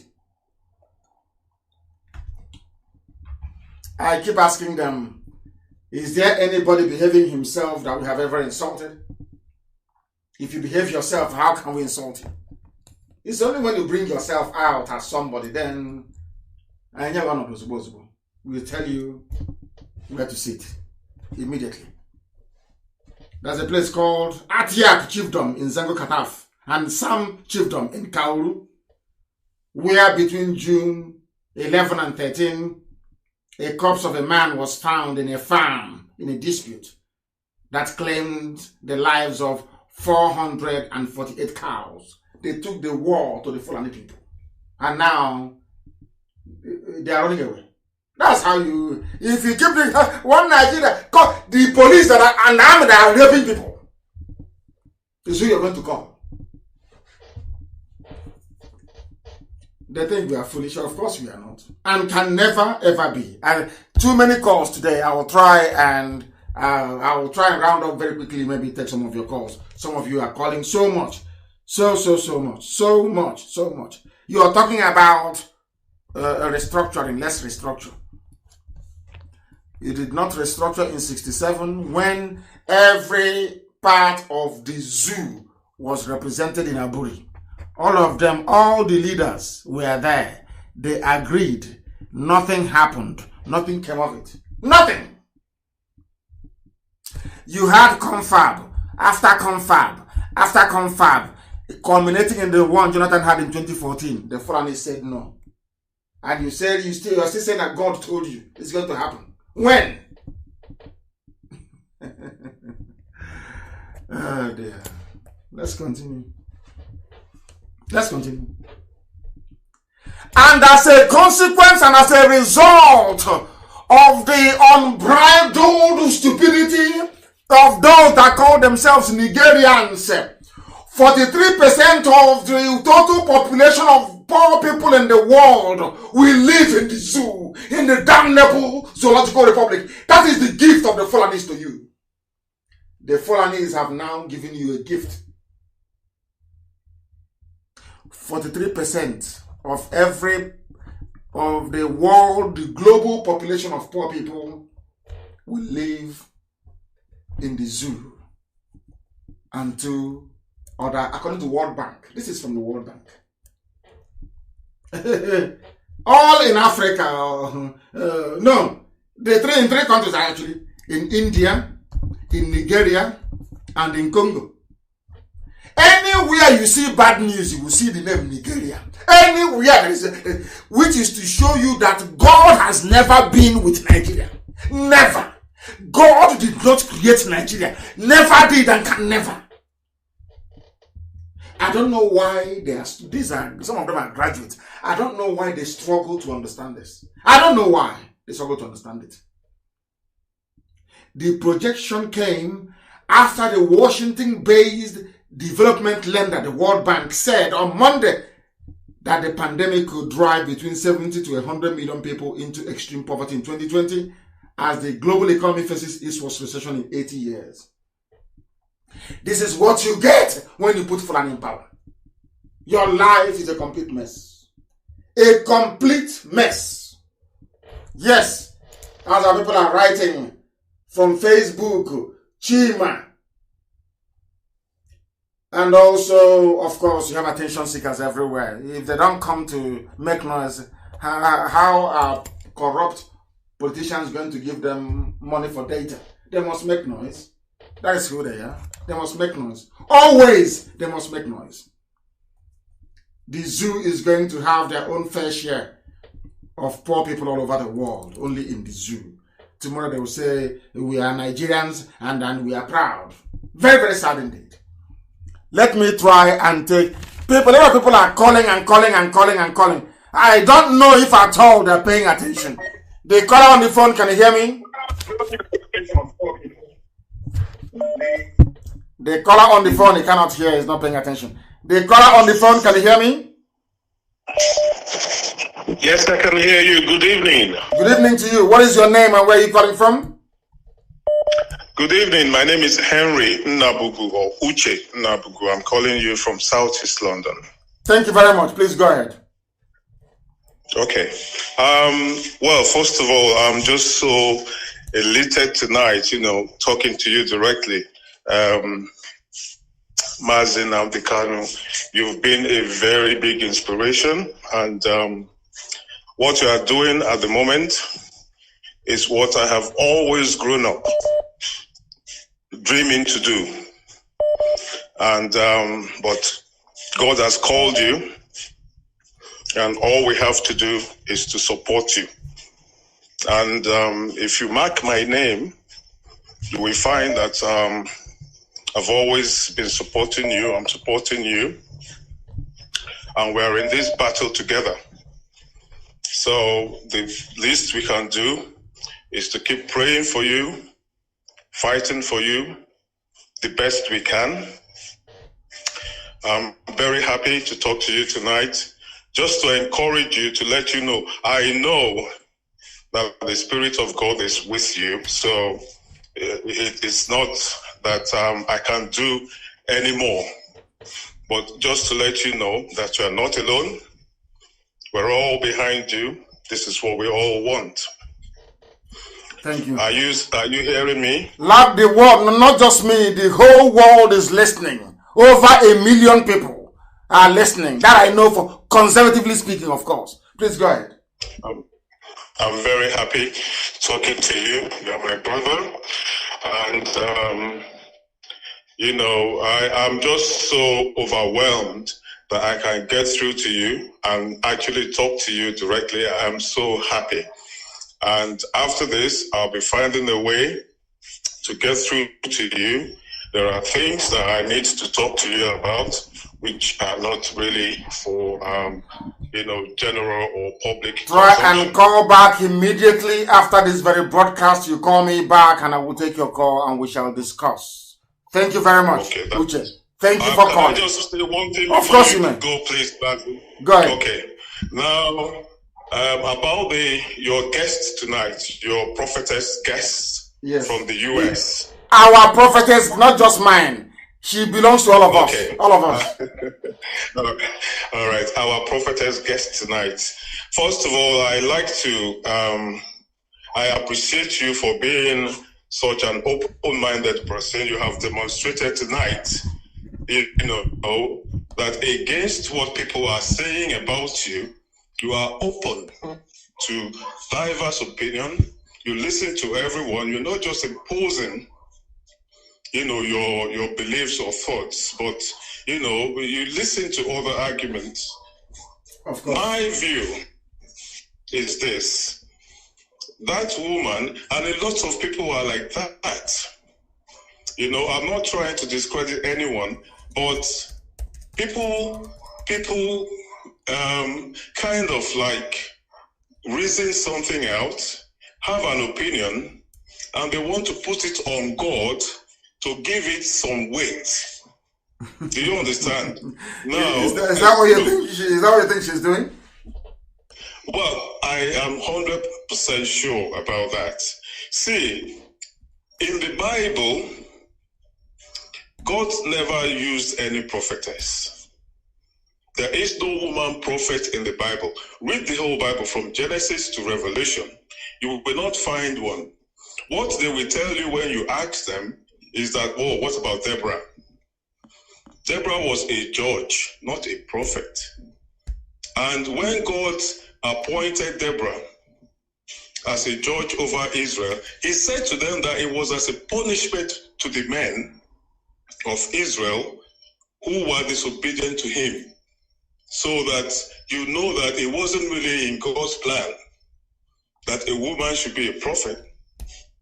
Do you understand? Yeah, I'm listening to you. I'm not a theologian, so I'm not an expert in that very field. Okay. But I'm willing to learn from you, please. Teach me. I want to learn. Without prejudice to our prophetess guest tonight, a lot of religious jobbers, that's what I call them, they are jobbers, right? Would, you know, reason out something or think of something, think an alternative to Biafra, which they are scared of. I know these people very well, believe me. I know them very well. They are so scared of Biafra and they're thinking, okay, what is the alternative? What next alternative can we offer them? And by the way, you are actually right. You're actually right. The prophetess was a title that was given in recognition, not that the Bible, because it is actually in parentheses. So not that you have somebody called a prophetess. Nobody was called a prophetess. That I've seen it now. Nobody was called. It's just a term of endearment. There is no such thing. I can tell you that. They have all these followers and all that because our people, or should we say their people, are just such people who are always looking for the easy way out of everything. They have this escapist attitude where they just believe in this ecclesiastical, divine intervention in their life. So whoever puts themselves forward as coming from God, they all, go there and, just obey them and listen to them. Can I ask you a question? I believe you go to work every day. Is that correct? Are you a student? Do you go to work? Well, I am a compliance consultant. I'm a lawyer. Oh, very good. By training. Now, if you don't go to work, will you get paid? Sorry, what did you say? If you don't go to work, will you get paid? Will you get paid? If you don't work, will you get paid? Of course you will. You will not. No. You will not get paid. So that even though God has a plan for you, has a job for you, you actually need to go to work in order for you to get paid. Is that correct? Exactly. Okay. I'm just asking. You're right. You're absolutely correct. But here, well, in Nigeria or Niger area, they don't want to work to get paid. So whoever can tell them that they can get paid without working, they will all come to that person, and the person will end up, taking from them collecting the few they have. Collecting the few they have. Exactly. Very sad indeed. That's what's going on there. So and whoever talk to wants me, my dear brother, please talk to me again after this very program. Let me take this very call that is coming. Try and speak to me after this program. The caller on the line, can you hear me? He is not paying attention. The caller on the line, can you hear me? For the last time, can you hear me? No, they're not paying attention. The caller on the line, can you hear me, please? The caller on the phone is not paying attention. The next caller, can you hear me? Hello. Yes, please, your name and where you're calling from? My name is Obinna Wankwo. I'm calling from London. Hey, you people have woken up in the UK all of a sudden. Please go ahead, Obinna.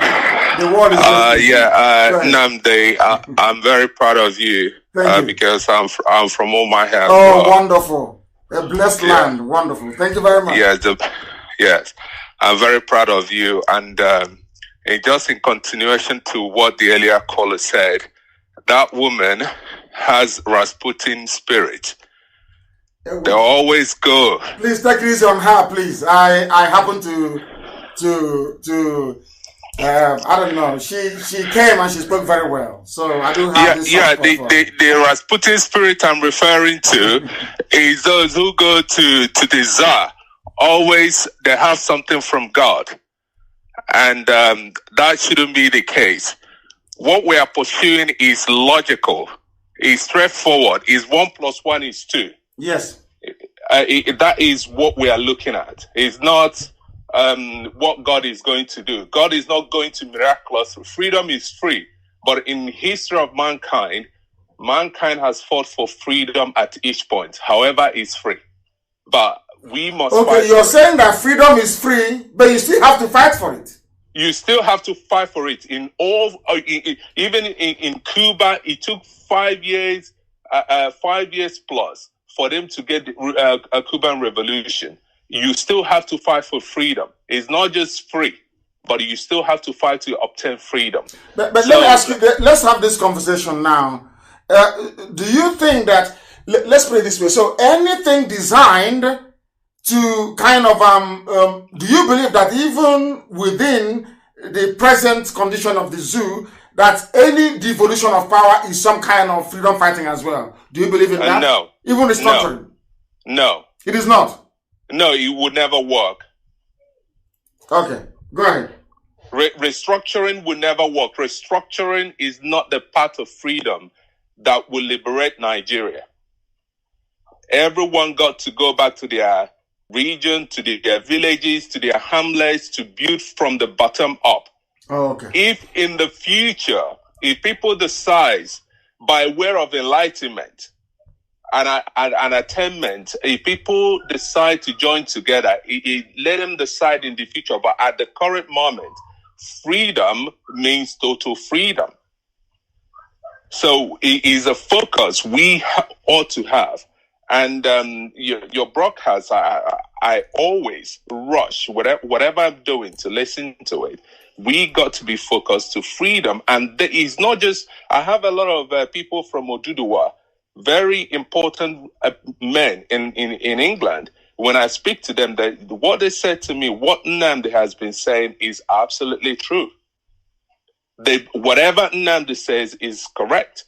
In fact, we are making more inroads within Oduduwa and other, even the houses, than we are making. It's like we are becoming a bit stagnant within the Biafran region. But the message is getting deeper and deeper in Oduduwa, in the north, and even in Ghana, Ghanaians, people are opening their eyes. So keep to what you're doing. That is the right track. We can never lose focus. The zoo is shaking. It's rocking, isn't it? It is vibrating. It is rocking. It is rocking because the seed is growing. It is rocking. It's shaking. So we can never lose focus. People who want one Nigeria, when everything is set and done, they can go back to wherever they want. But you're comfortable in England. Why would somebody as comfortable as you are in England be concerned about freedom back in Biafra land? Why? Why don't you just give up and say, like those in some of them in Abuja and Lagos, and say, to hell with it, I'm in England? Because my homeland is Biafra. That is where my ancestors were born. That is my homeland. And the freedom of my people, the freedom to go to their farmlands, the ancient farmlands, to go to, in my dialect, they call it go to Uhu and go to ancient home. It is something that is our right, and we can never lose sight of that. England, my children and my grandchildren are not English. As much as they were born here, they are raised here, but still there is a place called Uhu. You should understand what I'm talking about. Of course, yes. Homestead, where you come from, yes. Your roots, where you came from. So that is why we must fight for Biafra to come to pass. Thank you very much, my dear brother. I am very grateful. Thank you very, very much for that. The caller on the line, can you hear me now? Somebody's on the line, they don't speak. Can you hear me? +7. Can you hear me? Not serious. The caller on the line, can you hear me? Yes, good evening, I can hear you. Mr. Nnamdi Kanu. Thank you. Please raise your voice. Come away from your system and raise your voice, please. Your name and where you're calling from. Okay, my name is Isioma Emmanuel Ejimadu Anele. I am from Imo State. Hello? I'm listening to you. The world is listening. Please go ahead. We are all listening to you. Hello? Go ahead. Yes, I've been trying to reach you. Even the other day I tried to call in, but I couldn't get you because there's a lot of callers. I'm calling today just to make a point on what the prophetess said. I listened very carefully to what she said. First of all, sorry to take you back. I live in France, in Pau. So I am a singer-songwriter. I sing in a church, and I see a lot of people who call themselves prophetess here. And most of these people, they are Yorubas and all that. What she said, she might be correct on her own part, but I want to clarify something. There is nothing like prophetess, even in my Bible. Are you serious? Yes. But how about this very part in Exodus, where it says, and Miriam prophesied, and Miriam prophesied. Is that a different translation? Is it a translation, or is it called a translation? That's a different translation. Miriam prophesies, like you can prophesy to yourself what you want. Like you can prophesy, I want this, I want this. That's not a prophetess thing. Miriam prophesies. It's a different translation. Now, this woman that have come to say these things, all we want is Biafra. We want Biafra to come. We don't want restructuring or one Nigeria. This thing she saw is at the past. I will put it on her that she might have seen something from the devil, because devil also give visions. Ew. Devil give bad visions to people of God. Yes, devil does that, because if it's from God truly, God will send it to people, someone like you who is a freedom fighter. God will send that same vision to the Nigerian government, who are the bad people. God will send that vision to someone, or maybe to Aisha Buhari, so that he will open their eyes and see if he will tell them that this is what I want, this is what should have been, this is But what they have seen it, my dear sister. They have seen the vision. They have seen that vision is division. The vision they are seeing is division. And that's what they're running from. That's why they don't want restructuring either. They don't want anything to tamper with the zoo. They are seeing the vision, and that vision is division. Go ahead, please. Exactly, sir. So that woman, to me, I think is wrong. What she saw was not the correct thing. What she should be seeing now, that's why I made the comment, she should go back and pray and ask God to show her correctly what she saw, because that is not the real thing. What she should be seeing now is Biafran freedom and how Nigeria is going to be destroyed. Because God is at the edge, that because God he has turned back on Nigeria already. Because I see it also in my visions also. I see things about Nigeria, which I can't come on, I don't want to be saying it, but I know that that is not the right thing from God. So we shouldn't listen to that woman, because some people are like that. I'm sorry to say, I'm not castigating her. Some people are like that. They all use charms and juju to do all this prophetess thing, and, just to get money from people, to prophesy to you, they'll tell you this, you become this. That is all a lie. Thank you, sir. Thank you very much, my dear sister. Thank you very, very much for that. An eye-opener, if I may say. The caller on the line, can you hear me? I have a caller on the line. Can you hear me? No. The caller on the line, can you hear me? Yeah, I can hear you. Thank you very much. I'm calling from Las Vegas, Nevada. From Las Vegas. In Abacha and Las Vegas. Are you doing gambling? I can't do gambling. I know in Vegas they don't have gambling. Please, your name once again, if you may. My name is Chim Odunze Mazinanika. Odunze, welcome. Thank you very much. Please go ahead. Yes, like what our prophetess said, if God so loved Nigeria that he has been giving us Obasanjo, Gowon, Buhari, even our brother Jonathan. Now, this kind of love, you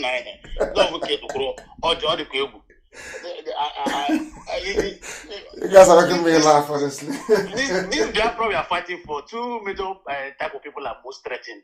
One, our political leaders, two, our religious leaders. No matter the front they come with, no matter the name they come with, prophetess or bishop or his royal highness or his holy of holies, whatever thing they come with, they are threatened because of they have laid so much foundation on. They've been ripping off. Our political leaders have been ripping off. We will cry to them. They will take the little ones we have in the name of tithe and seed and offering. So they are most threatened. Now people talking about restructuring because of I commented on Mazin Ekpa post today. They've been talking about because of this restructuring they killed 5 million Biafrans, Igbos in 1967. Yes. 2020. Yes. 2020, they're still talking about restructuring. Then I asked them after how many years? After how many years? After how many years? 50, after 53 years. 53 years. After death, after killing 5 million people, confab after confab, constitutional conference, everything, even 2014 here, only yesterday. Yet he hasn't come. And yet God wants to still give us the same thing. I don't understand. At this level, we're not supposed to be deceiving ourselves. They've used that word to deceive us, to delay us for a very long time. We're no longer going to stand for that word. You want to restructure a country that doesn't have a structure. How can you build it? How can you restore? How can you build? Look, you want to build a 3-bedroom flat on a bungalow. You first of all scatter the bedroom flat and start to build a foundation that will carry a 3-bedroom flat. You scatter the bungalow and build a foundation that will carry the 3-bedroom flat. You can't build a 3-bedroom flat on top of a foundation of bungalow. It will collapse. So there is no structure to be restructured. Now you're talking about restructuring. Because of restructuring, common sovereign national conference that is not even supposed to touch every part. So it was meant to aid a little part of the structure. They vowed that they will dismantle Jonathan. They chased away Jonathan because of him calling for sovereign national conference. How does that make sense to anybody? There is small common electoral reform that they ask them. Reform electoral reform now so that people can vote from any part of the world, so that there will be accountability. So that when they're after election, within 1 hour, there will be a result to be announced. Common electoral reform. They cannot do that one. Now you're talking about a whole restructuring. You're talking about them. They've gotten us where they want us. So what you're saying is that even the simple things they can do to make life better, they cannot do it. Talk less of a much more bigger thing that will bring freedom to people. Common electoral reform. Common time, this little one, they cannot do it. And you're talking about collapsing a nation. The structure they take away the oil wealth from Dantata, take away the oil wealth from Alakija. That is the structure we're talking about. You're taking away the oil wealth from them. And you want to restructure that. You want them to sit down and listen to you. You want to give the Southeastern region economic independence. That is the structure we're talking about. It cannot work. It can never work. Nobody's talking about the structure. We're talking about a total decimation, total destruction of that evil jungle, evil forest they call a country. After 60 years of independence, there's no electricity. There's no common running water. You want to restructure. Restructure what? Prophetess come and give prophet. We should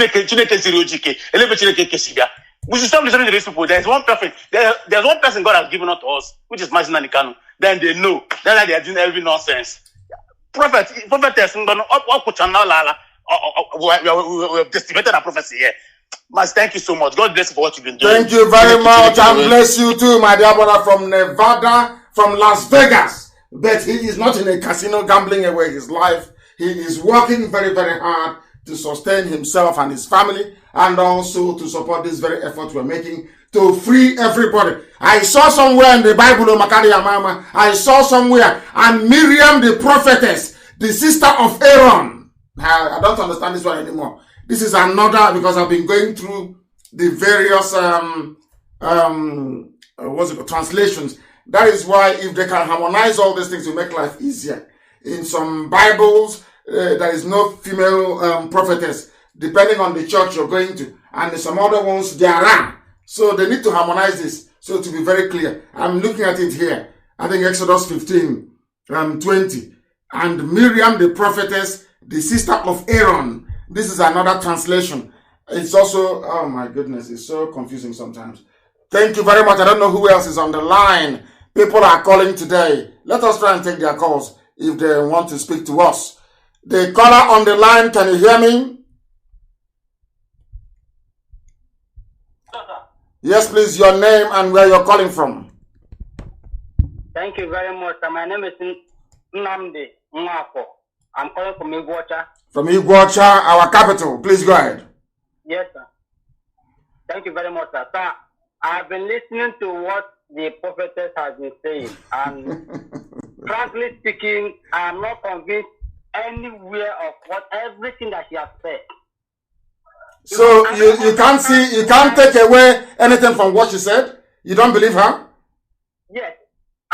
One bit, not even a single word from her. Because I don't understand why God will allow. Let me say this.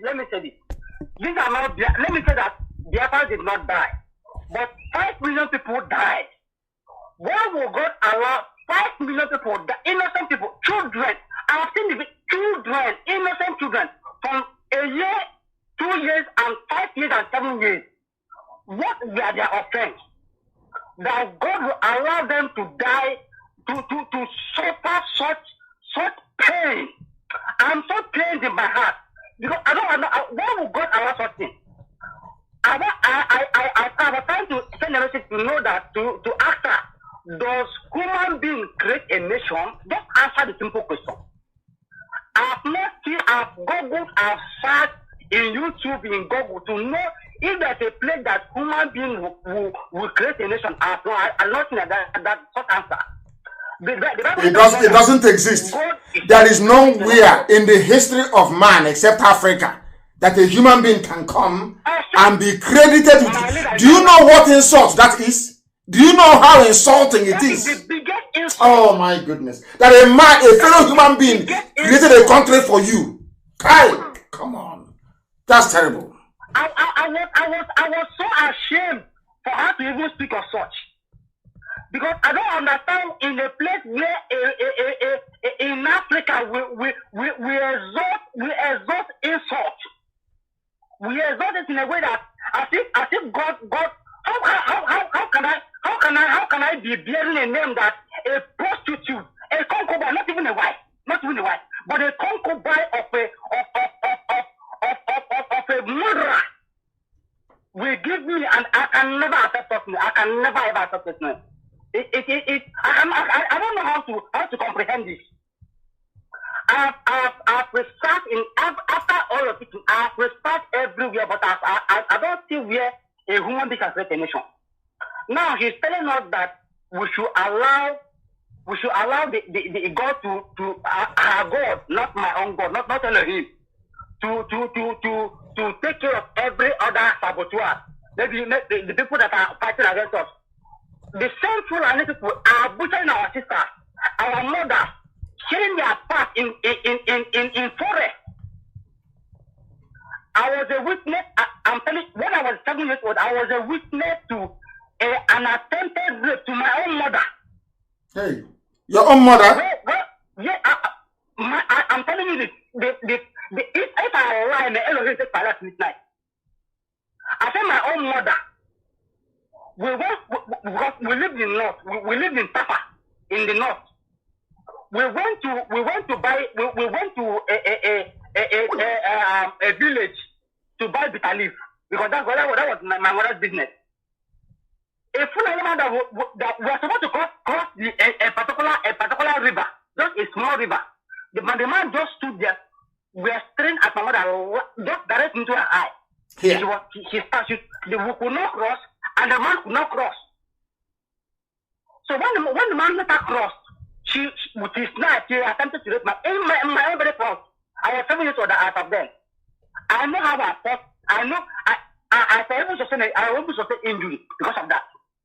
Very sad. So how can somebody tell me to live in the same country with perspective?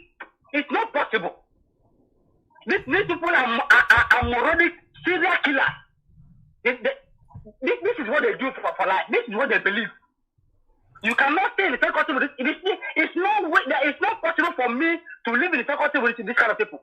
I understand, my dear brother. I understand what you're saying completely and totally. I do understand, and thank you very much for calling.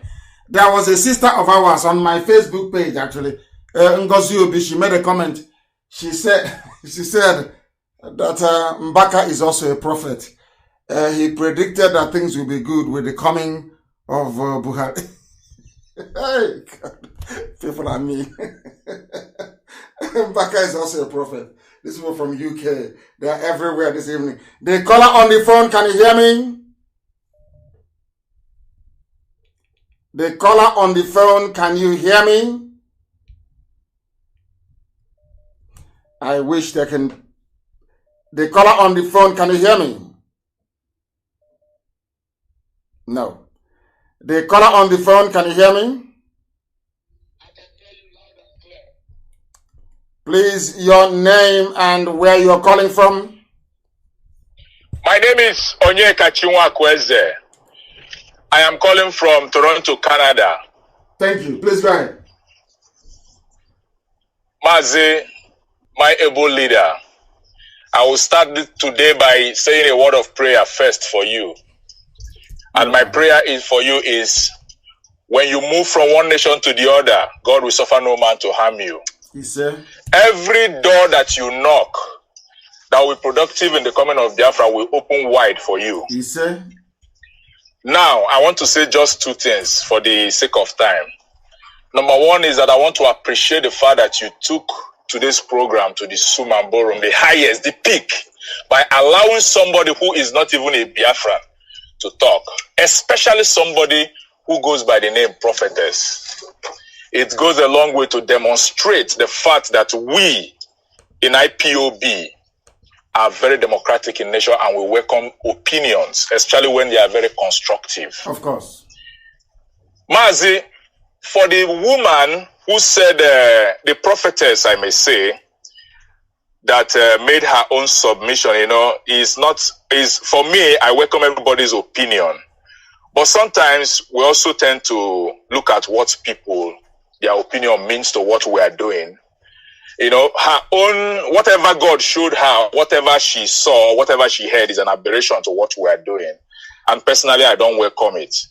Because somebody wrote succinctly and said, what God revealed to People's General Demego Ojukwu as far back as 1967 is what the prophetess is saying in 2020. Wow. My visionary leader, this is a belated vision. Wow. Because the Biafra of 1967 can never be the same as the Biafra of 2020. Right. Rather, it is a bitter reminder of the irreconcilable mistake of the zoological leaders. We are many years ahead of the enemies. So forward ever and backward never. We will never go back. Amazing. This thing was written by Kazi Azubike. Wow. And my last... Hey, where are you? Don't tell me this line has crashed again. Has it? Hello? I think it has. It has crashed again. It crashed before. I can hear you, my leader. Oh, go ahead. Please, go ahead. Go ahead. Yes. Go ahead, please. Yes. My last submission is, please, today's program is an unusual one because the kind of contributions I've heard today, I've not only learned from you, I've learned from many contributors. Me too. I've learned from all of you. Even the last one you said. Remember our brother here said, you cannot have restructuring where there is no structure. I'm in love with that quote. Oh my goodness, it's beautiful. Please, Mazi, please use this platform to appeal to our people, not to only wait until you come on. We have various radio stations that they can call and educate us. The two people that spoke from London, they are very seasoned professionals. Yes. You know, every other person that has spoken have spoken very well. We need them to come to our radio, the USA radio, the South Africa, the Biafra land, and talk to our people. This platform is a citadel of learning. Please, Mazi, may Chukwukabiyama continue to bless you. Whenever you speak, may you speak wisdom to us. And when we hear, may we not be only hearers, but also doers of the word. Thank you and God bless you. Hey, Mwachineke, he said, thank you very, very much. Thank you very much for that. The quality of callers we're having today is just amazing. Absolutely amazing. It's unbelievable. You cannot have, please, can somebody post this on my page, please? I don't know his name. Oh, I wish I knew his name. Just say from a caller, you cannot have restructuring where there is no structure. Does Nigeria have any structure? I don't think so. I do not think so at all. Don't tell me this phone has crashed. This is absolutely pathetic. Absolutely pathetic. It keeps crashing. I don't want to do bad market for them. For iPhone, but they're not doing very well. The caller on the phone, can you hear me? Yes, sir. Master, good evening, sir. Good evening to you. Your name and where you're calling from? I am Prince Samuel Ernest. I'm calling from Dakar, Senegal. Your name is Onyechukwu, not your Igbo name. I don't want to hear that again. All these English names to make me sick. Your name is Onyechukwu. Please go ahead. Sir, please, I want to thank you for all the privilege that you have given both Biafrans and non-Biafrans. But my very opinion to what the so-called prophetess said is that I don't want to hear such a thing again. If God sent her a message like she planned, or God revealed something to her, why don't she go straight to the Yoruba kingdom and to the Asorok, to the presidency or whoever that is in Asorok there? Why don't she reveal the same thing to them? Why don't she talk to them? Must it be you? And must it be now that we are ahead of things, that we are about to liberate, that she will wake up to offer such an utterances? To me, I don't value such a thing because she has no idea what Biafrans have gone through and what the Eastern region people has ever gone through since 1960 till date. Now, the so-called, the same God that she claimed she had from, I want to know, does this God suck blood? No. Does this same God support the killing and the humiliation of human beings? The one he told us that he created in his own image. I don't think so. So, God God support the same thing? And why would God reveal such a thing to her? That people will be raped, murdered, and slaughtered, even the same people that are God's own children, preachers of the God's word, according to like maybe some of those reverend fathers who have been slaughtered. Are they not men of God? Does even the Lord support his own men to be slaughtered? I know. I wonder why some people behave and reason abnormal. If she's paid to come and say such a thing to deceive us, we are more than ahead of her own thing, her own thoughts. I wouldn't think so. I wouldn't go that far. And thank you very much, my dear, but I wouldn't go that far to say she was paid. No, she's just giving her opinion, which we respect, but respectfully also disagree with. The caller on the line, can you hear me? Yes, sir. Good evening.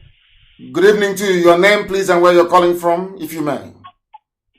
My name is Emeka Nwafo. I'm calling from Gothenburg, Sweden. Gothenburg, Sweden. Please go ahead. I have two things to say to you, sir. Please say it. We don't like to mention about the woman that spoke on the platform today because everybody has his or her own opinion. And we don't like people to give her more attention because if you know in spirit and if you see in spirit, you know that everything have come to conclusion about Biafra. This is her own opinion, and everybody, if you understand, as Bible made us to understand, everybody is a small God. God speaks to everyone. So that shouldn't be a topic. If you listen to what I was commenting on when you were speaking to her, I mentioned something. I said, you want to get me angry by, but all of a sudden I said, anyway, we are practicing democracy. That's all. Yeah, democracy, you must listen to people. Even those you disagree with, you must listen. You must learn to listen to those you disagree with. That is the essence of democracy. Of course. Yes. Of course, sir. So I am saying all these things to tell you, sir, that we are praying and we are what we are educating our people is the most important thing, because our people don't research.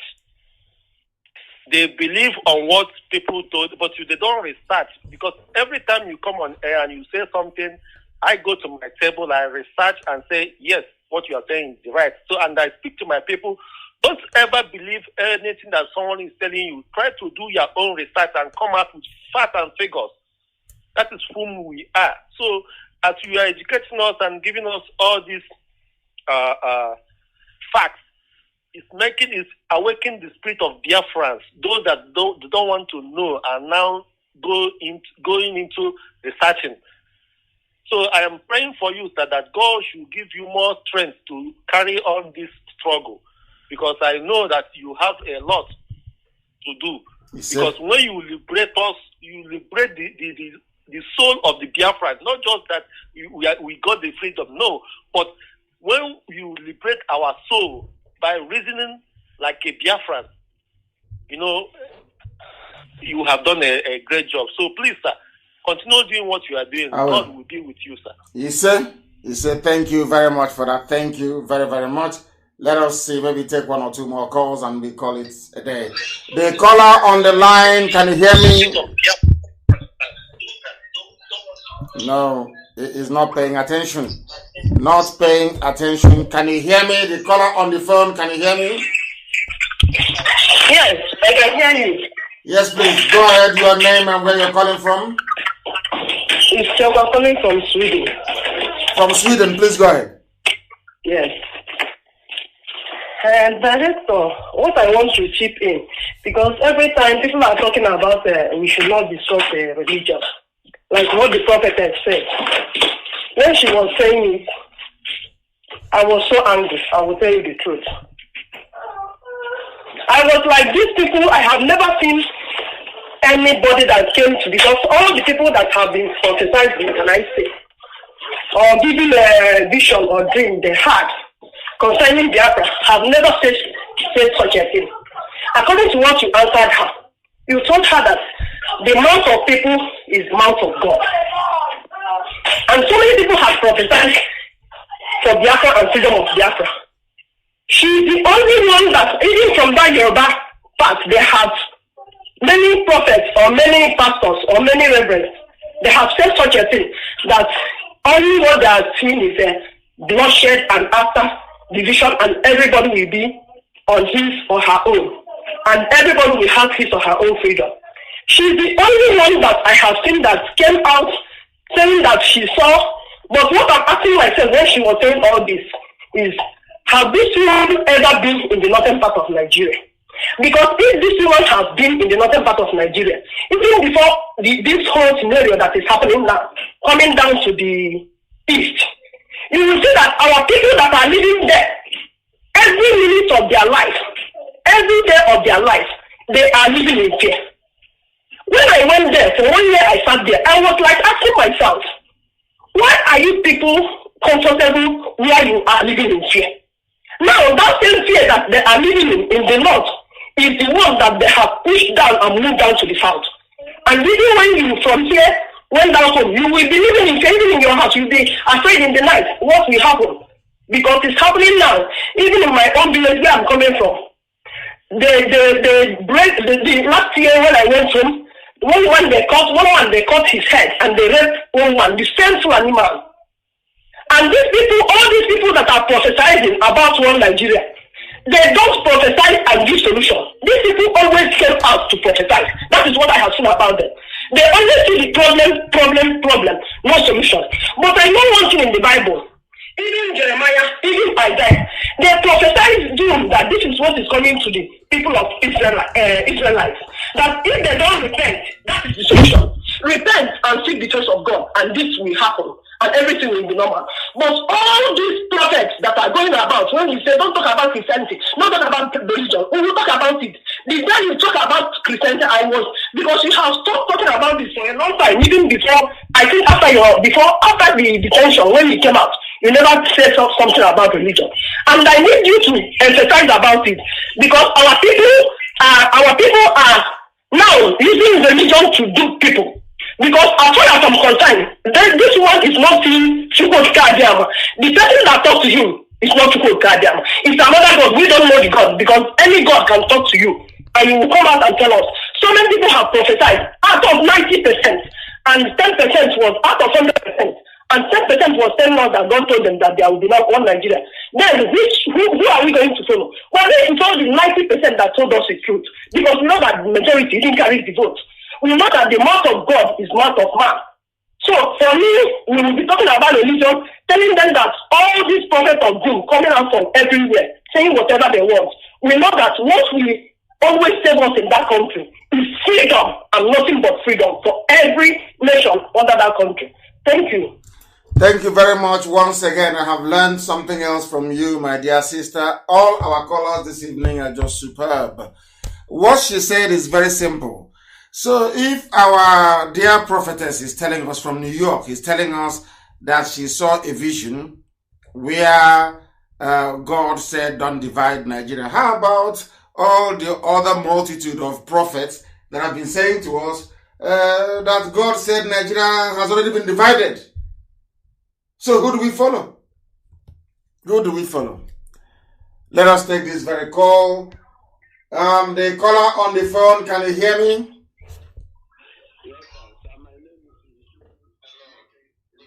Izuchukwu, stay where you are. Izuchukwu, stay where you are. Let us take the caller on. Is this Sonny? Is that correct? Please go ahead. Where are you calling from? I'm calling from Senegal. Please go ahead. I'm from Amandoba.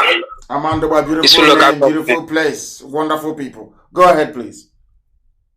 I'm calling about the prophecy of the woman, of the lady. Hey, according to Simon Epa, there is one lady from Oduduwa. She called herself a pastor. She's in support of disintegration of Nigeria. Let Biafra go let Fulani go and let the middle belt go. And she said, whoever that supports one Nigeria, he or she is a demon. Did somebody say that? Did a prophet say that? Yes. Yes, a pastor. Oh, okay. She called herself a pastor. She said that anytime that she preached against what is going on in Nigeria, so many pastors, so many of them used to tell her to stop, but she cannot stop. She is going to say the truth. That's nothing but the truth. That she's not after the offering or the private jet or whatsoever. Many pastors, they're having a private jet, which is very, very bad. And my complaint again, many hospitals in Nigeria, the federal government used to give them 200,000. Now, wait where you are. Wait where you are. Let us take this call. Stay. Remember where you are, please. The caller on the phone. Can you hear me? Yes, I can hear you, sir. Live and direct. And please, what is your name and where are you calling from, if I may ask you? I'm calling from United States of America, Texas, precisely. And I'm from Adam Bise 1 of Mbise, Florence, Dedibet. Thank you very much. Please go ahead. We are in support of you. Ghani, we're not shaking. We are praying for you. Thank you. Everybody, all my family, we are here watching you live. Thank you. Don't mind any false prophetess. Well, God is our witness. What they are doing in Igbo land, in Biafra land, especially because they have been cheating us a lot. All that woman, that woman is talking shows that she doesn't have clue of what is happening in Nigeria. She doesn't. Because if she sees that Fulani people have been killing us, doing all manner of things, all parasitas, all government offices are owned by so-called Fulanis. She will not say that. Gawani, who I support Wani, we are with you. Thank you very much. Jesus. He said. He said. Found affection against you. Was fall down. We never prosper. In the name of Jesus. He said. Yes. Thank you. God that created all of us. Of course. And everybody knows that those people have been doing so bad, so many things to us. Don't forget about this our saboteurs. They will.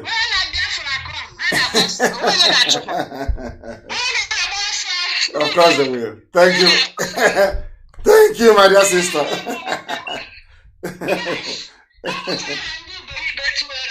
Respect my food. Don't mind them. Thank you.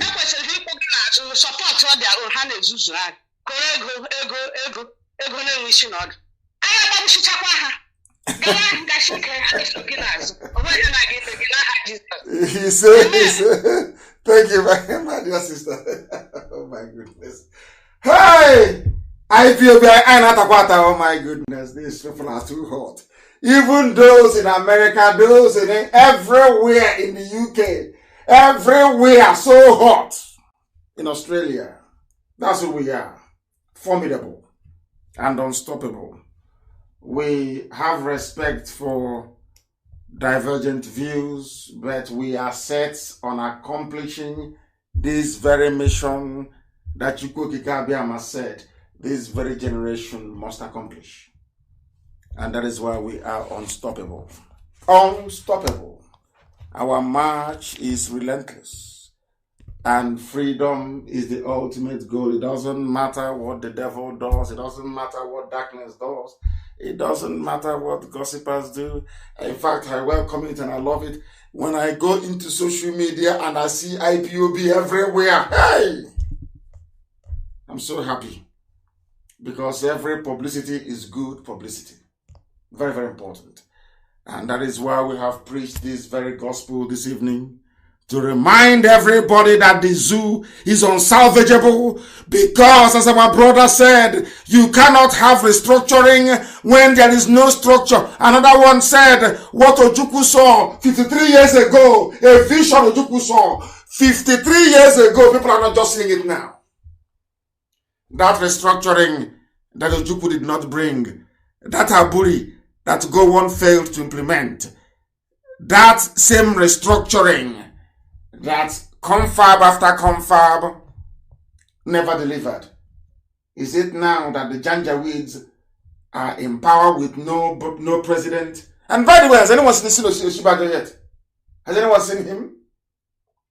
You know, I'm giving them a false sense of security. I just want them to think I've forgotten. And then I'll hit them very hard and below the belt this time around. They think we've forgotten. They are dreaming. But I thank each and every one of you. I thank our dear sister, Prophetess Oshibajo from Bronx in New York. We thank each and every caller, every listener, wherever you are. Somebody just reminded me. I said 1 million people because by the time this program is over, if you give it 2 more hours, you will hear or you will know that nearly 2 million people have been reached. And out of that, nearly 1 million would have listened just via my page. I'm not talking about YouTube. I'm not talking about FM. I am not talking about satellite television. And I'm not talking about Radio Biafra app or tuning or